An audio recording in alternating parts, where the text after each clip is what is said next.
And we are the Coalition, loud and proud, outrage porn-free, civilly disobedient media broadcasting live on the worldwide Coalition Media Network here at the GoLocal Live Broadcast Center in the heart of the city we love, Providence, Rhode Island. The naked city, the city of 1,000 stories. Yes, hold your dial. In a remarkable achievement, thanks to the beauty of the internet and a paucity of talented people in this state, I'm actually on the air twice right now. If you're on public television, please continue to watch A Lively Experiment. Lively Experiment is, I believe, the premier political roundtable programming here in the state, with a focus of both on national news as well as feeling the heartbeat, if you will, of the local political situation. I always want to take a moment to thank Jim Hummel for allowing me to be in sort of the revolving cast that he's going on there. The conversation is pointed, spicy, intense, and today voices were raised. Your host may have been at least partially responsible for that, but I will not suffer foolishness in this state anymore. And we're going to continue the focus, and I believe one of the prime sources of this foolishness right here. Excuse me, I've been talking since 6 o'clock this morning. Those that know me well say, what, you started late today? Facebook.com/Coalition, on the mighty, mighty Twitter at the Coalition Radio. And, of course, the mothership, coalitionradio.us, where eventually, at some point, these and all shows live in perpetuity. So, when I talk about the foolishness, I'm, of course, talking about this year's budget and what's happening on the cannabis front. Folks know that the cannabis issue is very near and dear to my heart on a number of levels. First and foremost, it's a basic expression of human rights. We have a natural right given to us at birth to control our own bodies, to ingest what we choose, how we choose, as long as we accrue no harm to anyone else. Simply on a moral basis, there really is no difference between cannabis, wine, beer, cigarettes, or in my case, hot dogs and pasta. It's donuts for me. It's our choice. And the government's interference in it has had staggering, some would say unintended, I would say at this point guaranteed consequences. As is the case in any prohibition mentality, around the globe, we have sponsored state-sanctioned violence as we have offshored the production of our cannabis to Central Latin America and, well, when it comes to all drugs, all parts worldwide. Because we prohibit its import or its growth here, organized crime in the form of drug cartels have wreaked havoc on societies across the world, sponsoring in part and being in part responsible for the humanitarian crisis that has resulted in a spike in border crossings. You may not like that, but it's the truth. Here locally, we find folks who are using perhaps drugs that may actually have some level of addictive issues. And because of that, we've driven that and cannabis underground, resulting again in violence, in spiked prices, in impure and often dangerous product, and an inability to control access to our younger folks, very young, for whom parents might decide, or may decide, that it's inappropriate for their use. So what we've done here by creating this war on drugs is we've filtered untold billions to connected authorities, to advertising agencies. We've militarized our police, which has led to urban strife and urban violence across this country. So what are the results? As some would say, the most dangerous part of using cannabis is actually getting caught with it. And in addition to that, the ripple effect that has felt itself throughout the world. It's time for this nonsense to stop. We've covered this issue intensively over the 6 to 7 year history of the coalition at this point. On a personal basis, my own belief system has moved somewhat, well, I'd say more to the, some would say to the extreme, more to, I think, an honest perspective of it. This is a plant. It's a natural product given to us by nature.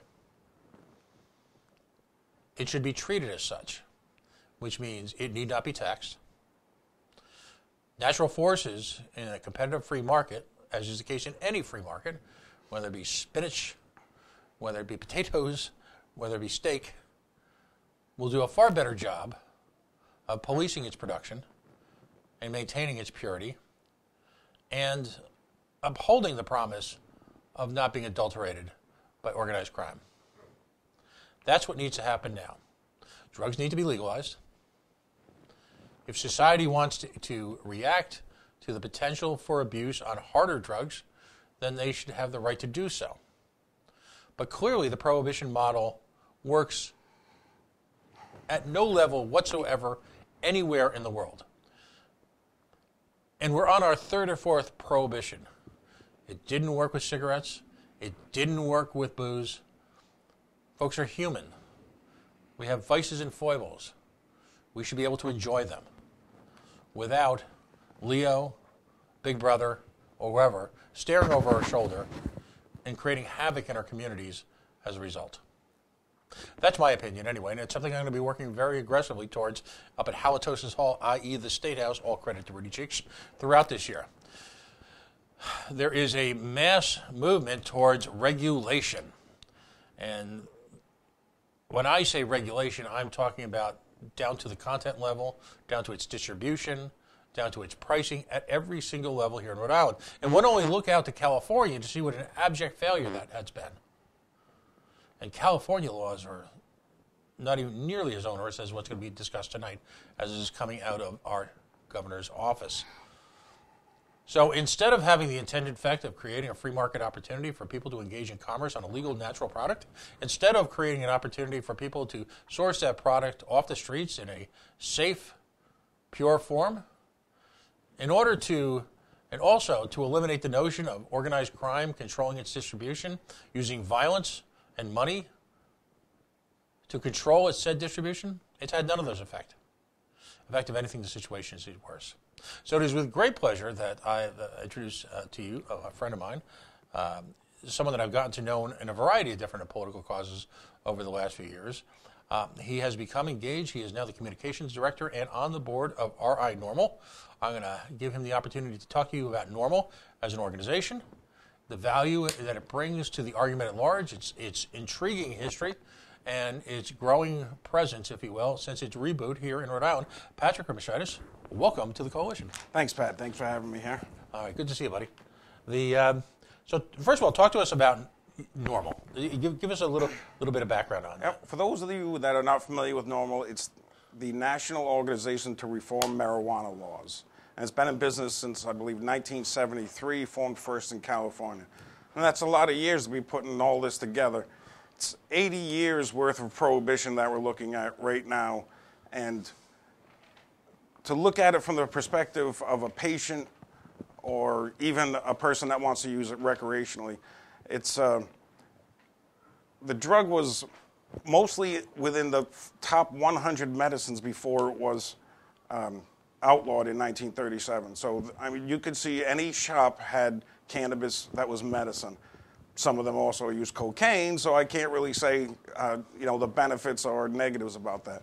But what we can say is that we're happy that Rhode Island here has considered taking on legislation to move it to a public market instead of just for patients. The patients have had a long history here, more than 10 years of patients being able to gain from the use of this medicine. I've seen many of them with my own eyes. Many of the patients that I've come across are chronically ill. They have different conditions, cancer. There's chronic pain, a lot of different nerve conditions. And of course, we were instrumental in helping get PTSD added at our last session. So we're happy to see that they're opening up to treatments of patients. But what happens now is the regulation that's been proposed to be put in place is a little disturbing for us. Of course, we're pro legislation. We're definitely, the first thing on our mind is the safety of the public at all times. But registration needs to be in place. However, it doesn't need to be a boot on the throat of the little guy. Right now, the state has authorized or has it in budget to add 6 more compassion centers to the 3 already here, making a total of 9 throughout the state. That's great. That's all good and well. But for the patients that are here, the elderly, the people that are at the bottom of their scale. They live, paycheck to paycheck, or sometimes not even. They live off of just straight benefits. And they have great benefits from this medicine. And it would be a shame to take it away from them. I myself, I've seen opiate addiction be cured with use of medical marijuana. So we're a very big proponent of that. But we're happy to see the state move forward to join the recreational market as well. We just don't think that they should punish the patients while they're doing it.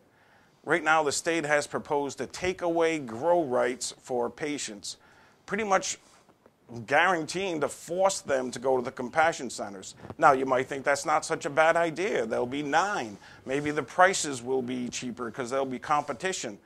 That is not what we've seen in other communities, and that's not what we've seen in the past. These 9 corporations will have a monopoly on how much they charge patients and how much they charge for recreational use. They'll be able to make their own prices.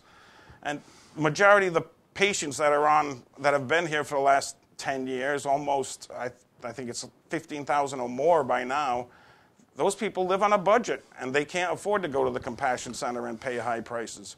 So we'd like to encourage to remove some of those items from this particular budget, and maybe consider adding something for the benefits patients as far as how much tax they have to pay, if they have to pay taxed. They're already taxed on a medicine, considering that they have to register, which can cost $150, $250 a year. They have to pay taxes on their plants if they want to grow by the form of tags for the government. No other place has ever taxed any kind of medicine. And if you don't look at this like medicine, then you can't really grasp the reality of what's been happening across the country. So I think that the best chance that this state has, being such a small state, is to open up the free market, make this a business, much like liquor stores, and leave it up to the local communities whether or not they want to have these kind of businesses in their town. I would say that just an open license board, maybe a control on how many licenses there are across the state, but regulating it down to 9 centers is not going to benefit the economy the way that they could. Right now, they have a chance to take taxes, gain taxes from this business, as well as boost the economy if they just allowed small business to thrive. The number of employees that would be hired would put a big dent in our problems here in Rhode Island, and the number of taxation that's been discussed is going to be good for the general fund. Now, when you say the general fund, that's a pretty broad term. That money could go anywhere, and some of it's allocated to be in certain spaces. But we'd like to just see this progress go forward and not backwards. We'd like to see the patients protected and do what you think is best as far as taxing and regulating the open market as far as recreational use is concerned. So really the only difference between your and I approach, we both want full legalization, is that I believe that the government should just get their hands off of it. And you see more of a tax model going forward. Definitely the tax model is not set up well. It's up to 27% tax. And again, that would just be passed along right straight down to the person who's purchasing it. And if you happen to be a patient who needs it, then that's not particularly fair. So, and let's get back to the original. This legislation, I believe, was passed in 2006. Took a little while for it to get off the ground. Mm-hmm. At the time, Lincoln Chafee was the governor and was afraid that opening up these on state ground would result in some type of federal reaction. So okay. there was a delay in really moving this forward. But at the time, this was really amongst the first in the nation, to embrace medical cannabis as both a restorative product and as well as also a potential cure and replacement for opioids, which at the point in time had none of the prominence or the issues that they had now. So is it fair to say, as someone, and because I want to talk about your caregiver experience, because you've been involved on a number of levels in this, that certain portions of the opioid epidemic, and we'll never know the percentage, could have been avoided if folks had completely embraced medical cannabis? Oh, absolutely. Absolutely. But even now, it's not too late. Even now, it's not too late at all. My personal experience was I was a professional fireman for a local municipality, and I was hurt very badly at a fire, causing 2 reconstructive surgeries to my spine. And the amount of pain medication that the doctors prescribed me just got to be overbearing for me. And then at one point, they wanted to administer a morphine pump, which is an internal unit, and that's where I couldn't take it anymore. So I was dependent on the medication. I wasn't addicted.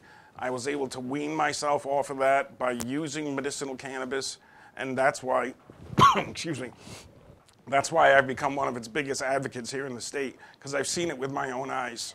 All right. Now, and if there's a common thread among so many of the advocates, I had Ellen on last week. Folks suffering from severe trauma, some level of neuromuscular diseases, very often late-stage or even end-stage cancers. Yes. Have shown the most, in the real world, the most dramatic positive reactions to using some form of delivery system for medical cannabis, whether it be medibles, whether it be tinctures, whether it be any one of a number of ways that folks can take it. None of which, by the way, has anything to do with the traditional use of THC-focused cannabis, does it? No, it doesn't at all. And we'd like to see the regulation is needed. Obviously, regulation is needed. It's a material that can be abused in the wrong form, so it needs some type of regulation. I think our biggest regulation would be concerned with the edibles and what they're presented as. There's no reason to have funny-shaped candies or anything that might be appealing to children to look at. So we're all for that part of the law. But, you and I may agree or disagree on the regulatory notion of this, but the one thing we all agree on, whether it be the legalization of recreational cannabis, or again taking the foot off the neck of the patients in the medicinal cannabis, unless it's purely in a medicinal form, there is no intent at any level, at any time, at any place, in any manner, in any method to encourage children to use this, unless, of course, it is, in many cases, been a successful factor in minimizing grand mal and petit mal seizures. Definitely. That would CBDs. that would be about the only time that we'd want children involved with this. In fact, if they were in a true patient relationship. So the notion that we've got to what about the children, I think it's fair to say, and this has been statistically proven, that cannabis as part of a normal product distribution method is less likely to end up in the hands of children. And based on more than anecdotal results, any teenager who wishes to get a hold of weed at this point here in the state of Rhode Island can do so at will. Well, actually, the statistics say that our state has been in the top 5 for the last 5 years in a row for youth using marijuana. So if you want regulation, obviously what we're doing right now is not working. Right. So that's why I'm for some type of regulation. And I'm sure there's smarter people than I that can figure out that kind of regulation as far as counting the beans. But I think the state has an opportunity here to embrace it as a small business, increase our economy while at the same time taxing it and getting tax returns back to the state. As long as they have regulation in place that would allow it to be used in certain places, in private, wherever you are, it's not our business what people do in their own home, and it's certainly not the government's business to worry about what they do in their own home. Now, let's get back to the original distribution model that you worked with very closely once the doors were open, if you will, for these compassion centers to arise. Now, and please correct me if I'm wrong, because I was not there at the beginning, as so many people I know were. Initially, you had what I believe was 3 compassion centers There still is, yes. Right. So the 3 compassion centers, there were caregivers, Yes. there were patients, and there was a provision for home grow. Yes. And in my understanding, there was also a provision for gifting if you were fortunate enough and you were skilled enough, because this isn't growing summer squash. This is a technical. This is a farmed product. If you were fortunate enough to have excess production, you could in fact gift it to people within the program.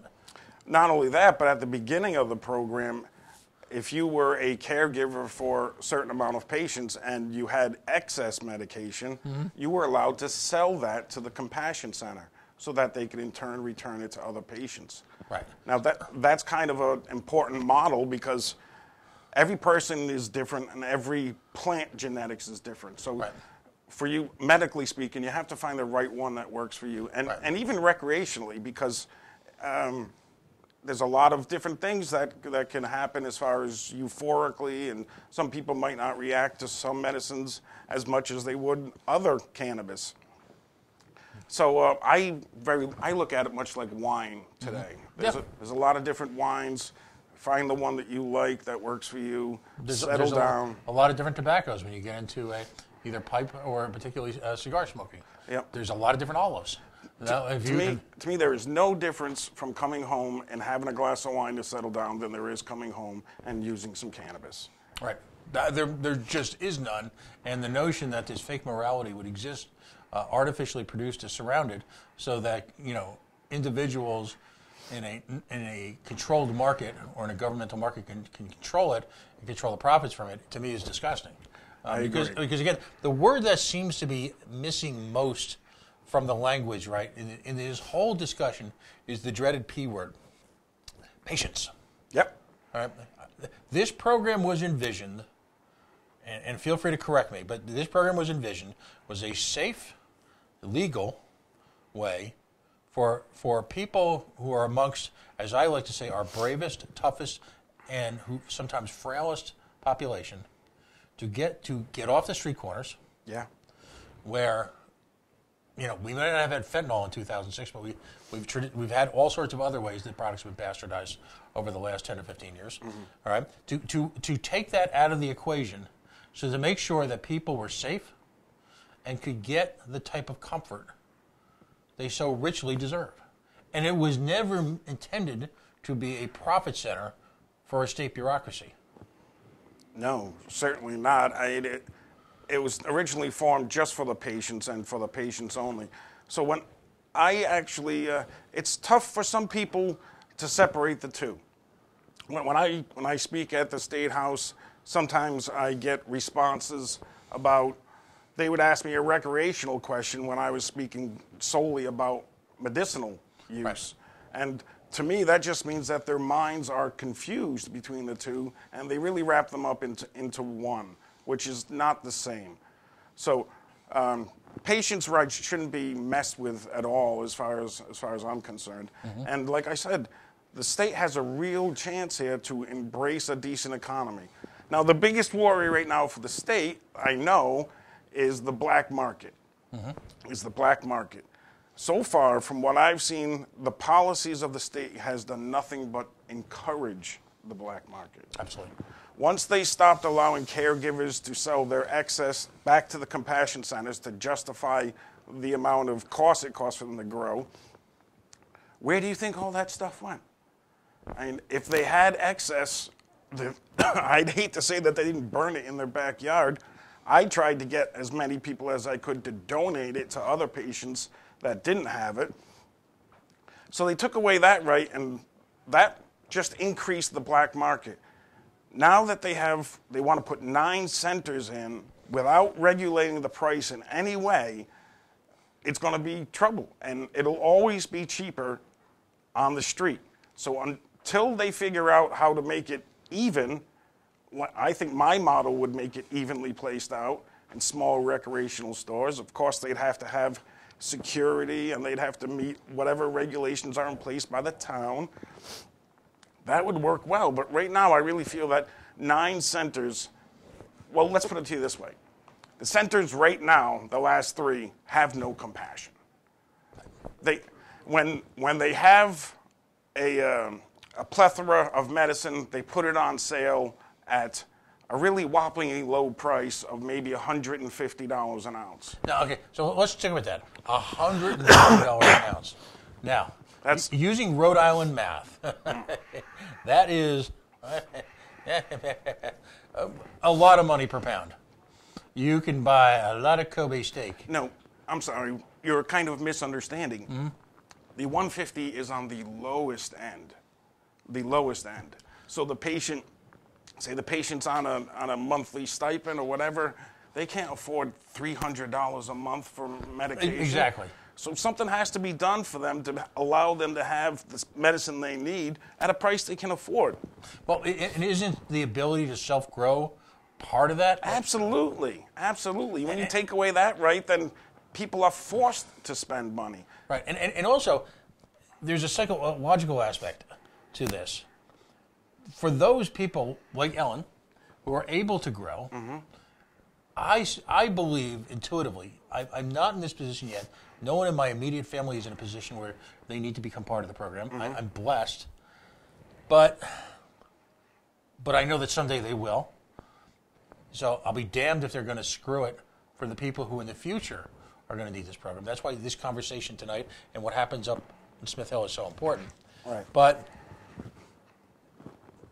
part and parcel of the challenge to this is, number one, every year for people who are already fragile physically to have to worry about what the state is going to do to them this year. Exactly. Number two, the ability to grow it, or at least amongst your circle of friends for someone to grow it, I personally believe gives you an additional spirit of security, a feeling of independence, a feeling of more control.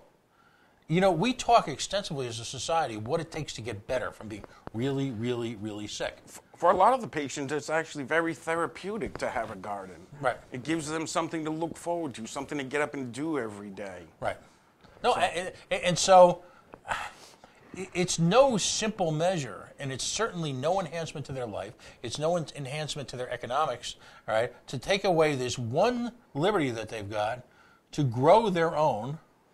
And as you mentioned, additionally, it's been pointed out to me on a number of occasions, you can't overstate the importance of the availability of an appropriate strain for the patient. Because there are... Absolutely. Right? It's not as simple as going out to Almax, to date myself here, or to Whole Paycheck, and picking up whatever French baby arugula is on the shelf that day. It isn't that simple. No. There has to be an accounting for having the appropriate medicine available at the time, and sometimes that's 10 o'clock at night, when you have just had a terrible round of chemo, or maybe your child has been having accelerated seizures, or all of these horrible, horrible things that I wish on no one, but at a certain point, and this is me talking, I wish somehow that our fine director of health and our fine governor and all of the bureaucrats up there could somehow, in some sort of out-of-body experience, witness the pain that other people are suffering as a result of this. Well, they've allowed a medical program for 10 years, so they're aware. They're at least somewhat compassionate on that point, only because they had to be driven in that direction. Right. I asked a question today on Lively, and again, this is from me. I'm not asking. I never put my guests in a position where they have to apologize for or try to vouch for my politics, but I have to ask if our governor and our government has a soul. Because this is so straightforward. There is so little risk to the government at this point, particularly since the new Attorney General at the federal level has announced that he is not looking to enforce federal laws for programs like this. So they've effectively, thank God, removed the federal government from that oversight role, at least with regards to medical. And yet, in one of as a cartoon we like to quote, I have seen the enemy and he is us. These are laws that we are promulgating in Rhode Island, and we are foisting upon other Rhode Islanders. Our brothers, our sisters, our neighbors, our church family, people we work with, people we bowl with. These are individuals in our community that we have decided, I believe, to effectively target, right, through the strong hand of government, simply to make a few extra shekels, quite frankly, to support a program which, if the product was completely legal, as it should be anyway, you wouldn't need government programs to be funded with administratively at any level. It's really that simple.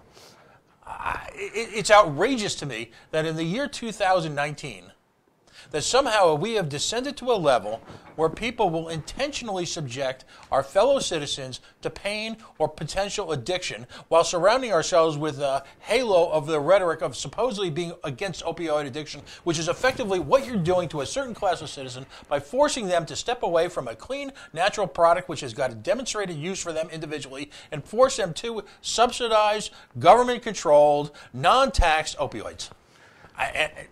All right, I'm dramatic. You're kind of going on a rant. Yeah, but that's okay. That's okay. But what I'm thinking is that people listening right now probably think I envision people walking down the street smoking weed on every corner, smoking cannabis, and that's not it exactly. The other stipulations in this budget remove the ability for a caregiver or for anyone to make a concentrated oil. 80% of the people that I've seen treated for real issues such as cancer, fibromyalgia, PTSD, they all go on to oil. And in particularly the opioid crisis, we need a high-dose oil for those people to transfer over to and wean themselves down on. If they ban that, that's just another kick in the ass for the real patient, for the real person who needs it. And I want to stress, I want you to talk about your caregiver experience, because this is not anecdotal to you. This is not you reading some government report. This is part of your life. These are patients that you've dealt with on a highly personal level. That's right. And walked them through some of these same steps. So talk about your experience as a caregiver. I'd love to talk about my experience as a caregiver, but maybe we could bring in my partner. All right, good idea. Introduce your partner. Let's get him on. I'll get out for a second, and I'll go have a drink somewhere. Oh, boy. You're going to leave us with the reins. Okay. No, I'm turning over the airways. I trust you implicitly. All right. Be right back there with your finger on the button to cut us off. We have three simple rules in the coalition. If we like you, we invite you on. If we don't like you, we make fun of you from afar. And if you're a government official and you won't answer our questions, we simply make the answers up. All right. Introduce your guest and have him come on. We've got plenty of time, so feel free to go on as long as you like. Thanks, folks. I'd like to bring out Artie Stern. Artie Stern is a member of the Board of Directors on Rhode Island's Normal Chapter. Thanks for coming out, Artie. Thank you for having me very much, Pat. Yes. So we need to have a little discussion here about what we think as an organization is the best for the state. Now, you listened to me speak about the small business application part of it, and then the larger application of compassion centers. Go ahead. In my experience over the last 6 or so years, I was on the board of directors for one of the original compassion centers. I had a chance to see how things worked on the inside, and I thought that still the patient was getting the short end of the stick. Me being a firefighter paramedic, I've worn a uniform my entire life since I was a little kid as an altar boy to Boy Scouts. It meant helping people. I don't see the point where that is helping people. Agreed. So it's important that these people have somewhere to go, someone to speak to, and the state would like you to believe that it's their local doctor. But how do you feel about that? Well, I want to start in the beginning. We evolved with cannabis. We evolved with the cannabis plant. We produce in our own bodies andenomines, and cannabinoids replicate andenomines. This is a natural medicine for all of us to receive, and we have receptors to receive this medicine.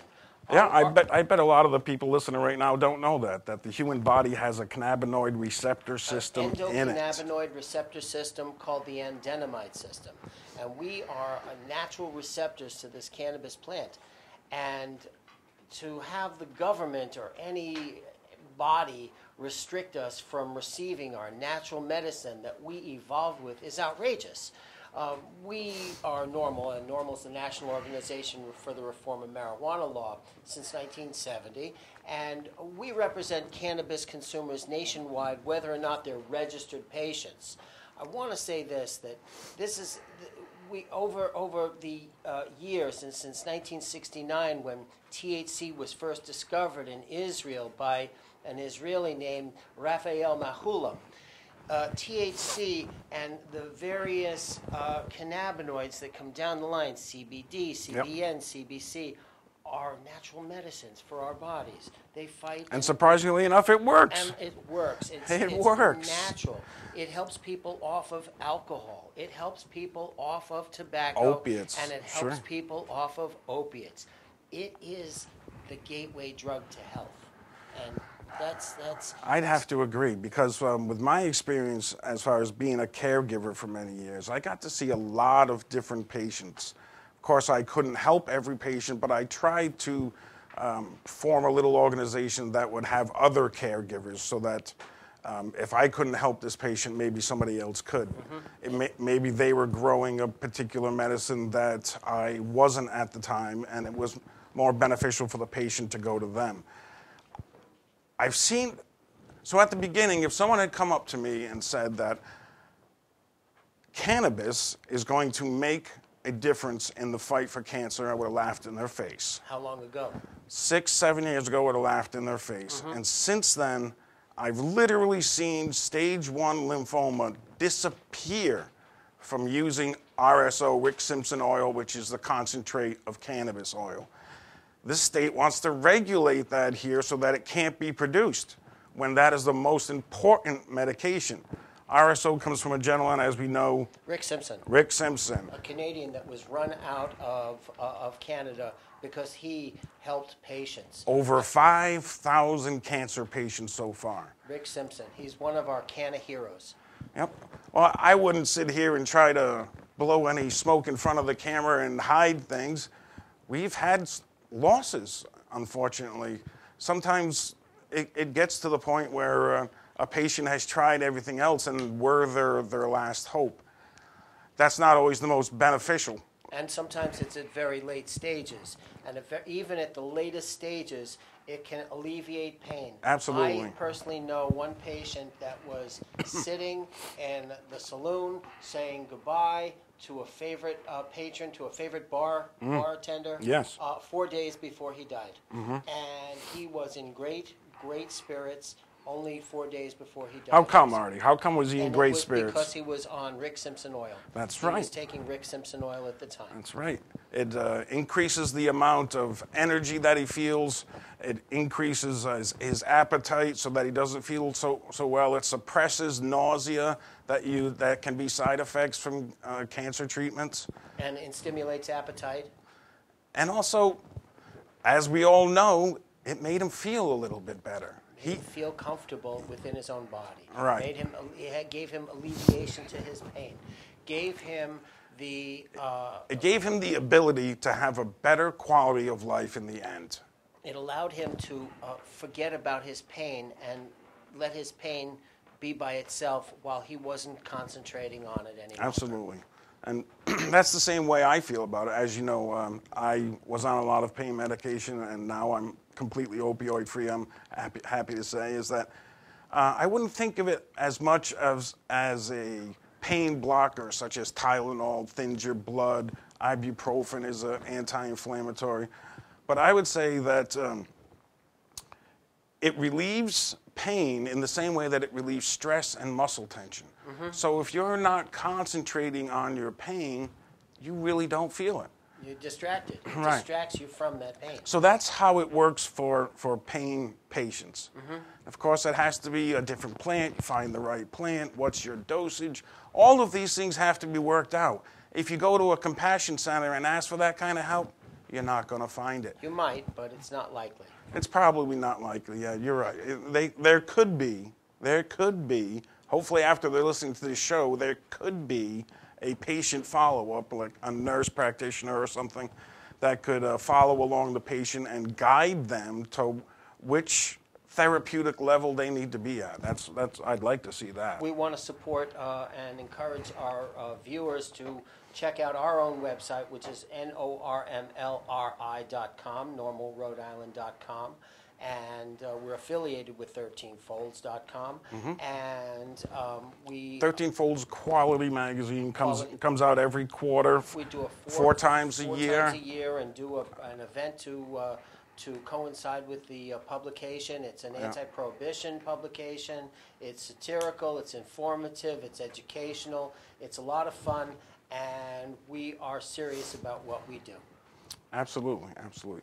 Now, we're just two voices in the crowd, but if you don't speak up and say something, then your voice is never heard. So we want to encourage you to call your lawmakers and call your state representatives and tell them that you support a law that legalizes cannabis, but you don't support the regulation that it encourages. You don't want to support the regulation to withdraw former rights that have been given to medical patients, their caregivers, to have home grows and have that withdrawn from them. That's blasphemous. That's outrageous. Yeah, as long as they're doing it safe and they're not hurting anyone else, then I don't see the benefit for patients to not have that ability. Continued regulation only succeeds in giving us oppression and for the populace to live under tyranny. The less regulation is best. We seek the same rights as cigarette smokers and beer drinkers. We feel that it is more safer, not more safer, but safer than tobacco, safer than alcohol, and should be more widely accepted as time goes on. Folks, do some research. Look up what we were talking about. It might change your mind. Thank you. It might just change your mind. So I think I'd like to say thank you to the state, actually. I mean, it's been 12 years, and they've allowed it to come a long way.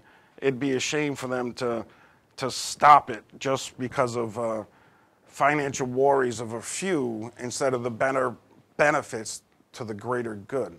As the war started in 1937, and we arrested jazz musicians such as Louis Armstrong, the police waited for him till he was done with his set. And Richard Nixon coined the war on drugs. As the war became more and more omnipresent, it was really a war on people, not a war on drugs. And people tend to be downtrodden or of color or of Latin origin, from other places. It is a war that started in racism. It is a war that started about the regulation of the plant and who gets to... Artie's our local historian. That's what we go to him for. But what the war has become is who gets to control the money. That's right. What the war has become is who gets to control the money. And because the government is starting to recognize there's a lot of money in cannabis, and the more weed that's out commercials on TV for cannabis now. That's right. The more that's out there, the lower the price will go. That's right. And the more regulation that you have out there, the higher the price will go. So we want you to encourage And when the price goes high, what happens? It increases the black market. That's right. It encourages the black market. They have to look at this from another perspective. Just trying to put, okay, I'll use a great Trump analogy. You can't build a wall around the cannabis and expect it not to go outside the wall.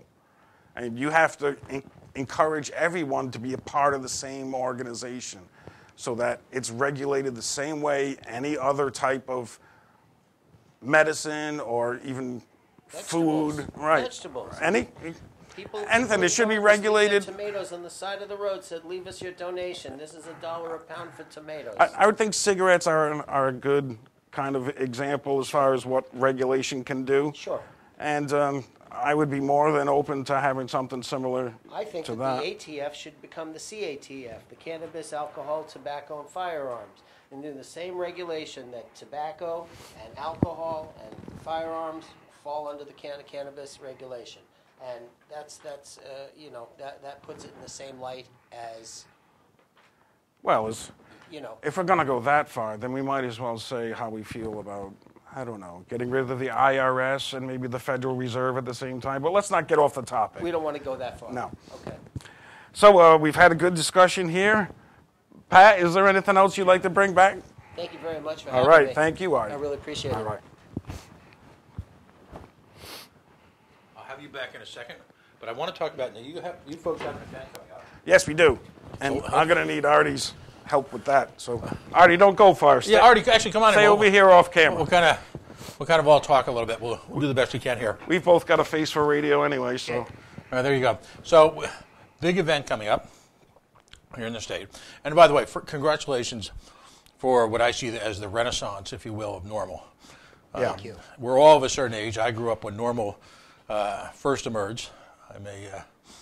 Let's just say I'm a veteran of touring with a certain tribal rock band that found its origins in the Haight-Ashbury. We'll just leave it at that, okay? Nicely done. So, normal has a very, very important, if you will, very important place in the history of both bringing an adult voice to, if you will, to the drug culture, to understanding and being there early on, understanding its potential as a health and a restorative product. These are critical. So seeing normal reemerge here in the state, I think, is a necessary antidote to what I believe is the corporatization, if you will, of drug That's reform. exactly how we feel, Pat. It's a critical voice because folks who are elected to government sometimes feel like they have to tread water and are afraid. I think sometimes for legitimate reasons. Sometimes I'm not casting shade at these folks, but there's very much a tradition here when it comes to legalization and medical cannabis for maintaining the status quo. So you guys, I think, are the right fire to light under people for the right reasons. So as the part of any not-for-profit organization, particularly here in Rhode Island, where corporate types probably aren't lining up to write you checks. Oh, that's true. It's critical that the community, and when I mean the community, I mean folks who engage recreationally, folks who might be in a position as part of the medical community to at least contribute spiritually.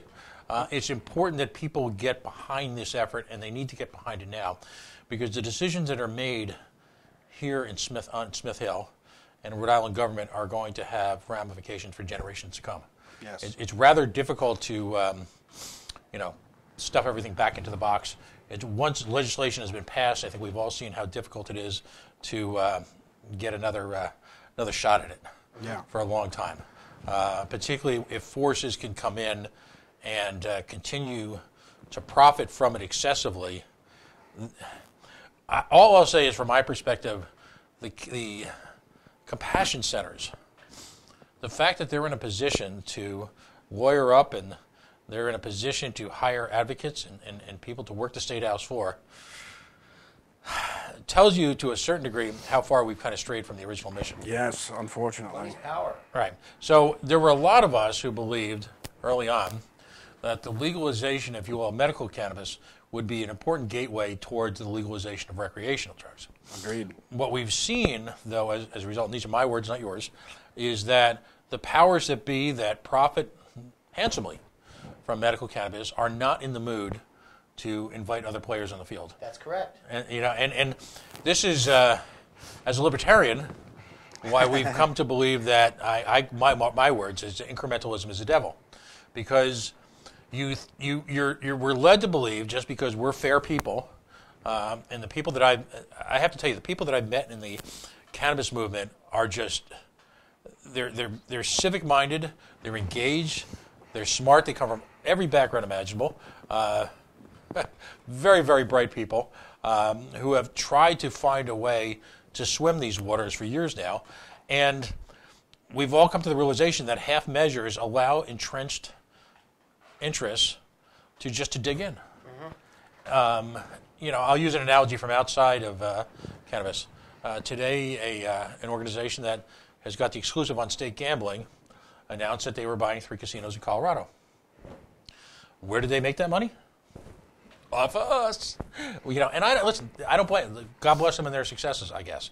Agreed. But at the same time, they're not looking to open up the playing field to competitive forces here in Rhode Island. They're not taking the profits and saying, okay, we've made our share.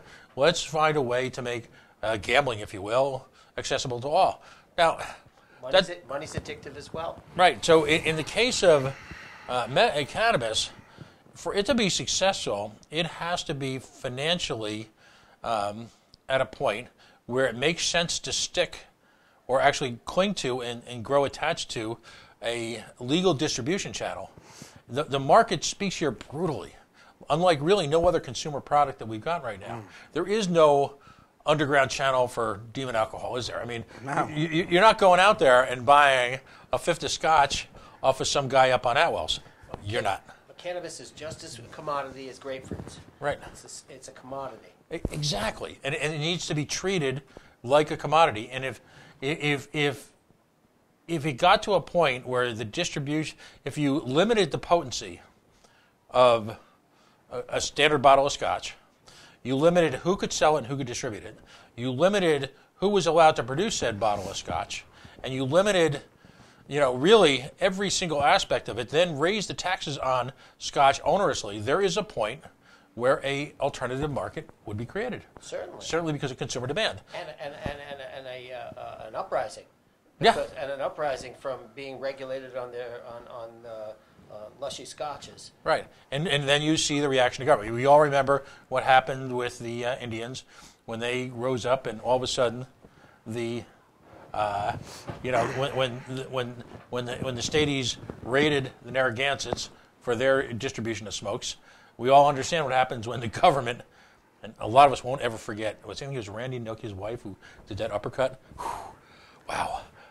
You know what the bad part is? All those cops are good cops. They don't want to be doing that kind of thing. They don't want to be wasting their time processing that kind of crap. No. Unless they're bored to death and they're... Well, some of them, it's their job to do that, but at the same time, I mean, I don't see those guys liking a desk too much. Not here, no. No, and quite frankly, there are real-world concerns that law enforcement should be engaged in the state. Absolutely. But busting a kid in the hood for weed shouldn't be one of them. Setting up all sorts of assets by the police department to militarize the policing of weed shouldn't be one of them. But there's so much money at stake, and that needs to be pointed out. So, long answer to a short question. Tell us about your event that's coming up. Sure. We have several events for our nonprofit throughout the year. We usually have one around this time. We call it our masquerade ball, Valentine's Masquerade Ball. So the location is still going to be determined, and I think Artie has more information on this. It's a secret location. I think if you go to universe.com, or you can check out 13folds.com. We can direct you to the site. It is it's an event for like-minded people to get together. It's a Valentine's feast. It's a Viking feast. There will be a Massachusetts location. I have to say it because I'm a fat guy, but they have this awesome chocolate fondue fountain thing. Chocolate fondue. There'll be two fine glasses. I hate to say it, but that would be my downfall. Roses with dinner. A DJ, two comedians. A party bus. Yep, tickets right now are $100 a piece. If you come as a couple, it's $150. $150. So down to $75 a piece. And there's all kinds of goodies involved. It's go to universe.com, I believe it is. Check out the tickets, or 13folds.com, and we can direct you from there. Yep. Okay. And tell us about 13 Folds Magazine, because he's been an integral part of the community for a number of years. Yes, he has. Dave is a graphic designer and a printer. He's been very, very active in the community and has been very... he's our leader behind the scenes, satirical. For sure. He's our leader that created 13 Folds because of 13 Folds. Let me give you the background there. It's the 13 folds of a flag when we lose a soldier. Okay. So that's where the name comes from. And it's been an anti-prohibition magazine for about 4 years or 5 years now. And Dave has the ability to create these wonderful graphics. He's quite an artist. He's quite an artist. Yeah, I've seen So we do these wonderful publications The tickets are first class. Our flyers, our publications, literature is all top notch. And we're a ragtag team that's just trying to get started. We're a small group right now. We're looking for help. So we're looking for help, but we're also there for answers. And we're also there to educate you. If you need something, you have a question, just feel free to email us at our website, and we'll be happy to get right back to you. NormalRI.com. I'm Artie at NormalRI.com.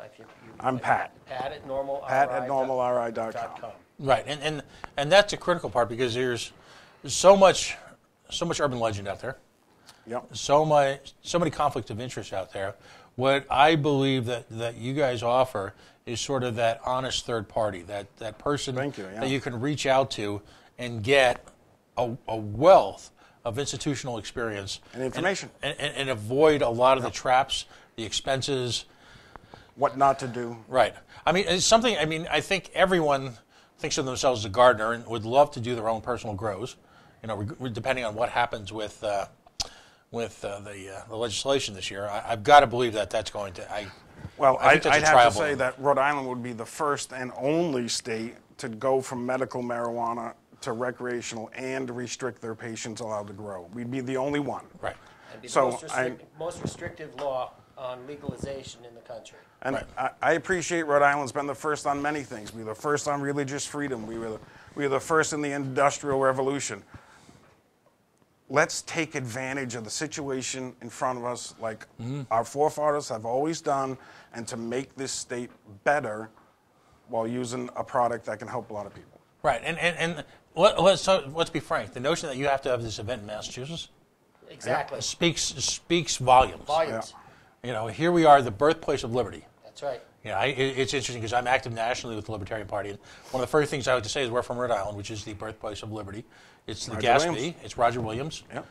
The first synagogue in America, the first Baptist church in America.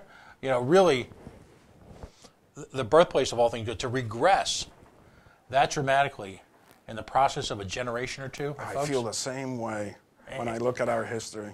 Yeah. It's just terrible, and yet we're sentient. We're I guess what's the term now? We're woke. We're awake. You know, watching this happen in front of us for folks like you and I is just it's beyond aggravating. I'm just trying to keep it clean here. So universe.com or 13 Folds, right, is where folks can get the tickets. And not only is there going to be networking here, but critically, some of the proceeds will go to Normal. Absolutely. Yeah. All right. So it takes money, you know.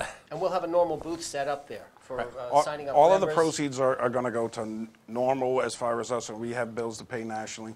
But we're also in the midst of forming a political action committee. Right. So funds will go to our political action committee so that we can make these things happen. So that for you, we can work harder. Right, and that's. Folks need to make an investment in their personal freedoms. They need to step a little bit out of their comfort zone. There's a lot of different ways they can do it.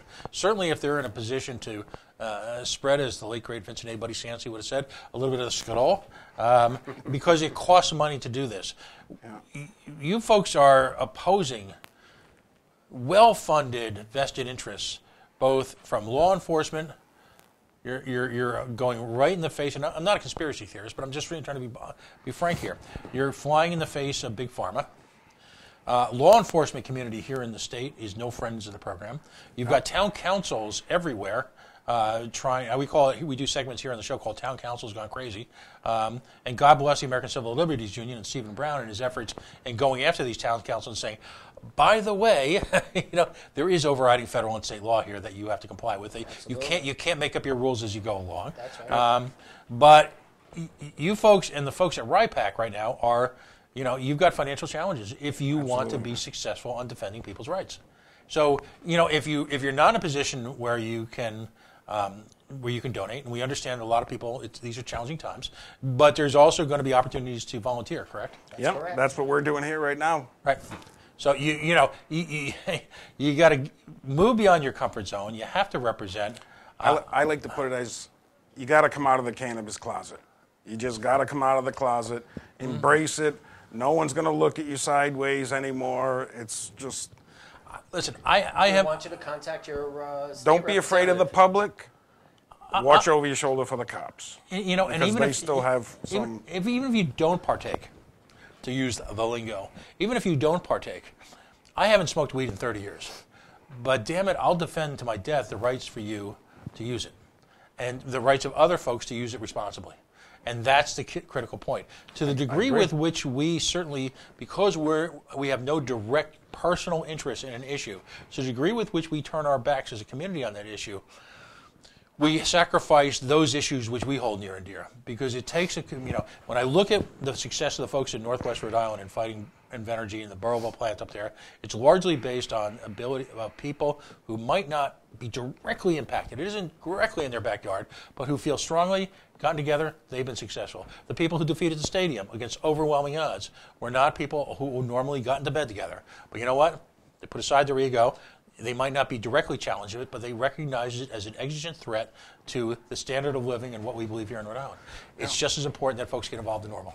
People don't believe that we're as close as we are to disaster. They believe that we're as close as we are to full legalization. What's been laid out there for the law is people will say, well, it's almost legal. Well, it ain't almost legal. It isn't even close. We've got 10 or 11 states nationwide that have some form of recreational. We have 30 states or 33 states nationwide that have some sort of decriminalization. There are some federal bills going on this year, too, that have been brought before the House. And the World Health Organization just monitored today to deregulate. World Health Organization, today's news was to deregulate cannabis worldwide.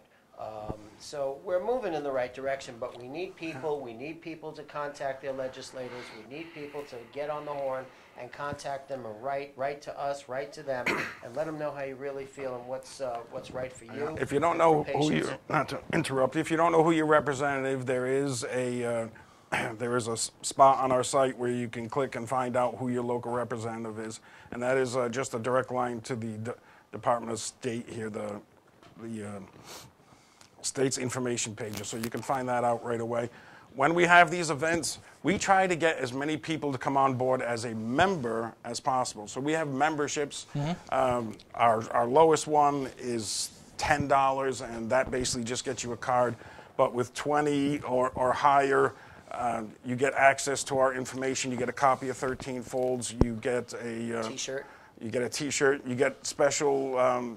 You'll know before everybody else when our next event comes out. So, so there's a lot of little benefits to it, and you can also attend our meetings so you can make your voice heard. Excellent. And do we have any sense yet now we know that Gina, my understanding, please correct me if I'm wrong, my understanding is that Gina's proposals lie within the actual budget. That's right. All right. Which is, again, I'm hoping we can speak before the Special Finance Committee, because by putting it into the budget, there's much more of a tendency to just kind of let things slide. That's how you pass stealth legislation in this state. You bury it in the budget, because ultimately the budget gets pushed through at some point, as opposed to, I would have thought the more appropriate way would have been to submit distinctive legislation, bills, which would have been debated both at Judiciary, House Finance, 3 or 4 different spots, both in Senate. This is should in its best format would have been discussed at Judiciary, Finance, Health and Human Services, just as a starter, and it would have given an opportunity for grassroots organizations like NORML, like the Libertarian Party of Rhode Island, to actually make principled testimony in public, for the record, so that legislation can be heard. We hope to. So if folks want to reach out to their legislators and say, not only do we support full legalization, not only do we support taking the handcuffs off the medical program, but we also believe that this should be discussed in the open as part of the normal legislative process, I think that would be helpful as well. Because ultimately, there's still a lot of questions about the medical gains that can be had by cannabis. But right now, as it exists now federally, because it's scheduled in the same league, incredibly enough, as heroin and any one of a number of highly addictive, challenging drugs, which should all be legalized anyway, pure free market capital-based research into the incredible potential for benefits from cannabis can't go forward. No. No. You're hamstrung. So, when you talk about it being an anti-seizure drug, particularly when you see these heart-wrenching pictures and videos of little bitty babies suffering, not only just through the actual convulsions, but realizing now with the advances we've made in neuroscience, the long-term negative effects, the damaging effects each one of those convulsions, each one of those seizures has. Kids can't breathe or eat while they're in convulsions. They're so devastating. They kill them. I've known people that have 200 episodes Seizures a day. Yeah. Right. So how do we as a society, for once and for all, subject to open research the potential for cannabis if we can't even get beyond? That brings up. I want to say we would need compassion. Right. Right. Real compassion. Right. Please continue. I'm sorry. That was one of my other thoughts as far as this state is concerned. Not only do we have the chance to fix the economy, bring in some taxes, we have some of the best medical schools in the country right here in our state. If it wasn't a Schedule I drug, then they could have this particular medical group, which is renowned throughout the country, start to study the medical benefits of it. Mm-hmm. And if the state allowed them to do that, they'd have to get the Schedule I because I'm sure they have some kind of federal support at the school. So. Right. I mean, ultimately, but just the potential to move forward strikingly fast is here right now. It's within our reach if we only have the ability to grab it. And if we model our program after other programs, perhaps Oregon or Maine, or programs that have been proven to be successful, it would be a lot easier than to reinvent the wheel. We're out there. I'm convinced that legislation like this has been promoted to if for political cover, because if it's passed, certain elected officials can take credit for it. It gives the opportunity, though, for the civil libertarians like me to object, and it gives the opportunity for folks who are not happy. And understand there's an entire industry of people, and we know who they are, so I'm not here to put people on trial. But we all know the people in this state who have been given extensive funding to oppose cannabis. And the problem there is, if in fact cannabis is legalized, that gravy train ends for a lot of people. Mm-hmm. And it's lucrative. We're not talking small money here. Mm-hmm. Well, it's an obvious solution. It has to happen in this state because it's happened in Massachusetts. It's going to happen this year in Connecticut. If anything, we would be fighting all of the legal bills for those people that are somehow connected to the police department when they travel through our state from one of those states to the other. That means we got to pay for the officer to be at court. We have to go to court. We have to prosecute. Mm-hmm. We have to do all of those things that wouldn't be done a few hundred yards down the road. It's going to cost us money if we don't do this. I live in Cumberland. I can see better schools, lower taxes, absolutely plowed roads for my front lawn. Yeah. I mean, I'm the dope who works in Massachusetts and lives in Rhode Island. So the infrastructure. Colorado has done wonders with it. They had so much tax income, it doubled the amount of alcohol tax in the first year. They had so much left over that they gave every single person in Colorado a tax return, whether they earned it or not. Whether they earned it or not. And the Nothing notion wrong that with money. Rebuilt their schools. They got no road funding anymore. I can go up the street right now, and literally, the picture of me dancing is probably not a pretty one, but I could literally hopscotch to one side of the border, take a hit, hopscotch to the other side of the border, Exhale. And get arrested. Go back and forth, and back, and the notion that in America in the year 2019, that we would take such a balkanized, bizarre approach to law enforcement is just plain old nuts. Well, it's barbaric. I mean, come on, we're in the Northeast here, people. Take it back a notch. It's not like it still has to be a death penalty like in South Carolina. Well, Prohibition was a success from 1920 to 1932 or 33. It was a miserable failure. Yeah. Prohibition of alcohol was a miserable failure. And as soon as we ended prohibition of alcohol, the government coffers filled. The government taxes went through the roof. And was the end to the Great Depression. It took us out of the Great Depression. The amount of money that we earned from taxes. And again, I'm a libertarian, I feel myself as well.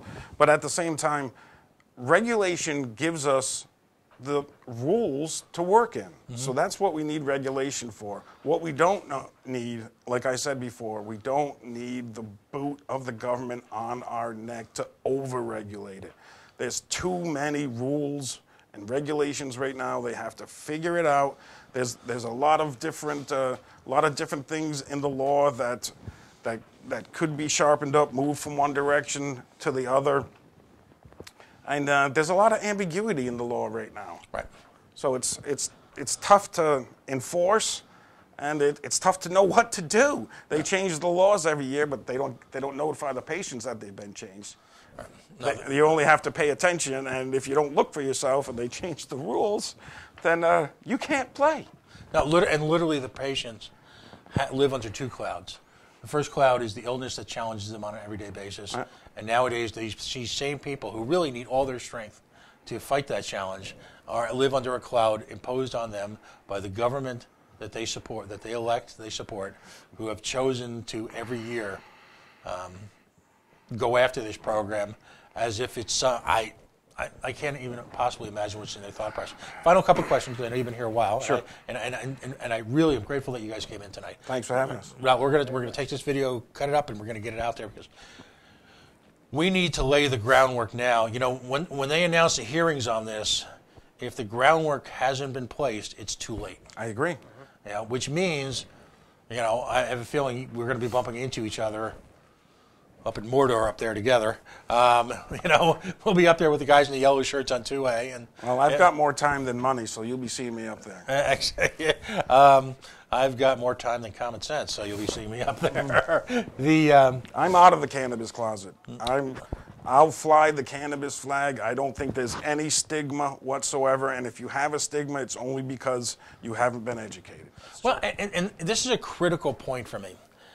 If you're not familiar with the medical cannabis program, or if you're playing with the same old cliches, you know, there are those people who would like to portray your typical medical cannabis user as someone who grifted a card out of a non-caring doctor who is sitting around getting high all day, yep. And you know, back down at whatever community they live in, and watching ESPN and playing board games.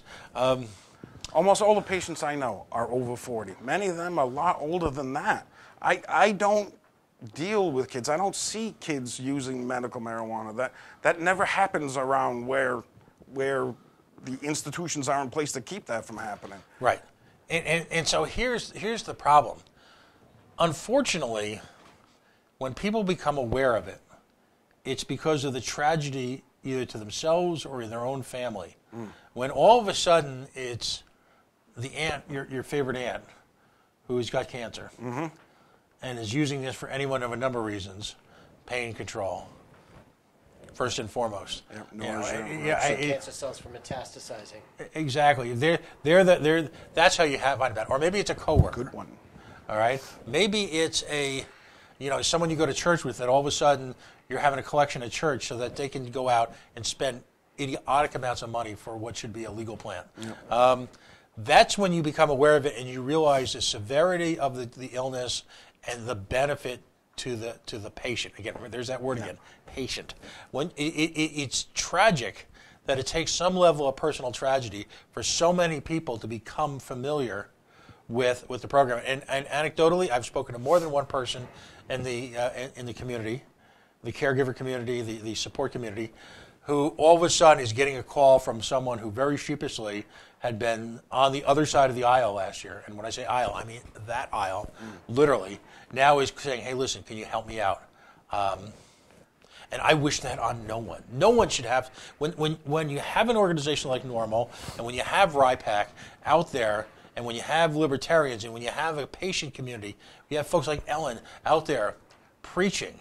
No one should ever, I would wish on no one ever having to learn about the program because of illness or tragedy within their own family. No one. In fact, the people that I've met in this organization are perhaps the most compassionate people I've ever met in my life because so much of their life is dedicated not only, someone like Ellen has found peace to a degree by helping other people as an extension of the skills that she's garnered being a patient and then a caregiver herself.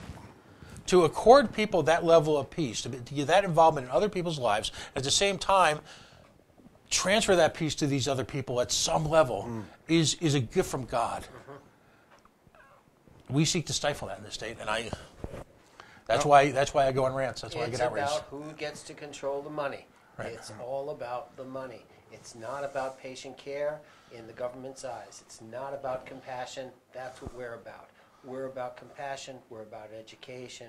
We're about the truth. And we want to spread the truth. And the truth is out there. You can find it. You can find it on our site, and you can find it on many, many other sites. Unfortunately, it's not taught to the medical community. It's still illegal under federal law, so it's been taken out of the pharmacopoeia since 1937. But it's been in every pharmacopoeia back to the first one. It was the Encyclopedia before the Britannica Egyptians. in 1899 said that there were 400 million cannabis users nationwide. We've evolved with this over 10,000 years. This is our language evolved with it. The word canvas comes from the word cannabis. The word assassin comes from the word hashashin, which means hash maker. It's a long and ancient Arabic story that has prevailed. But many instances in our culture, Jamaica was settled by India, and the word ganja is Indian before it became Jamaican. It's a worldwide quest, and it's spread worldwide over many centuries, and it's well entrenched in many cultures. So folks, if you get a chance to run into us at Normal, if you get a chance to reach out to us, you want to come to one of our events, we'd love to have you there. We'd love to have a discussion.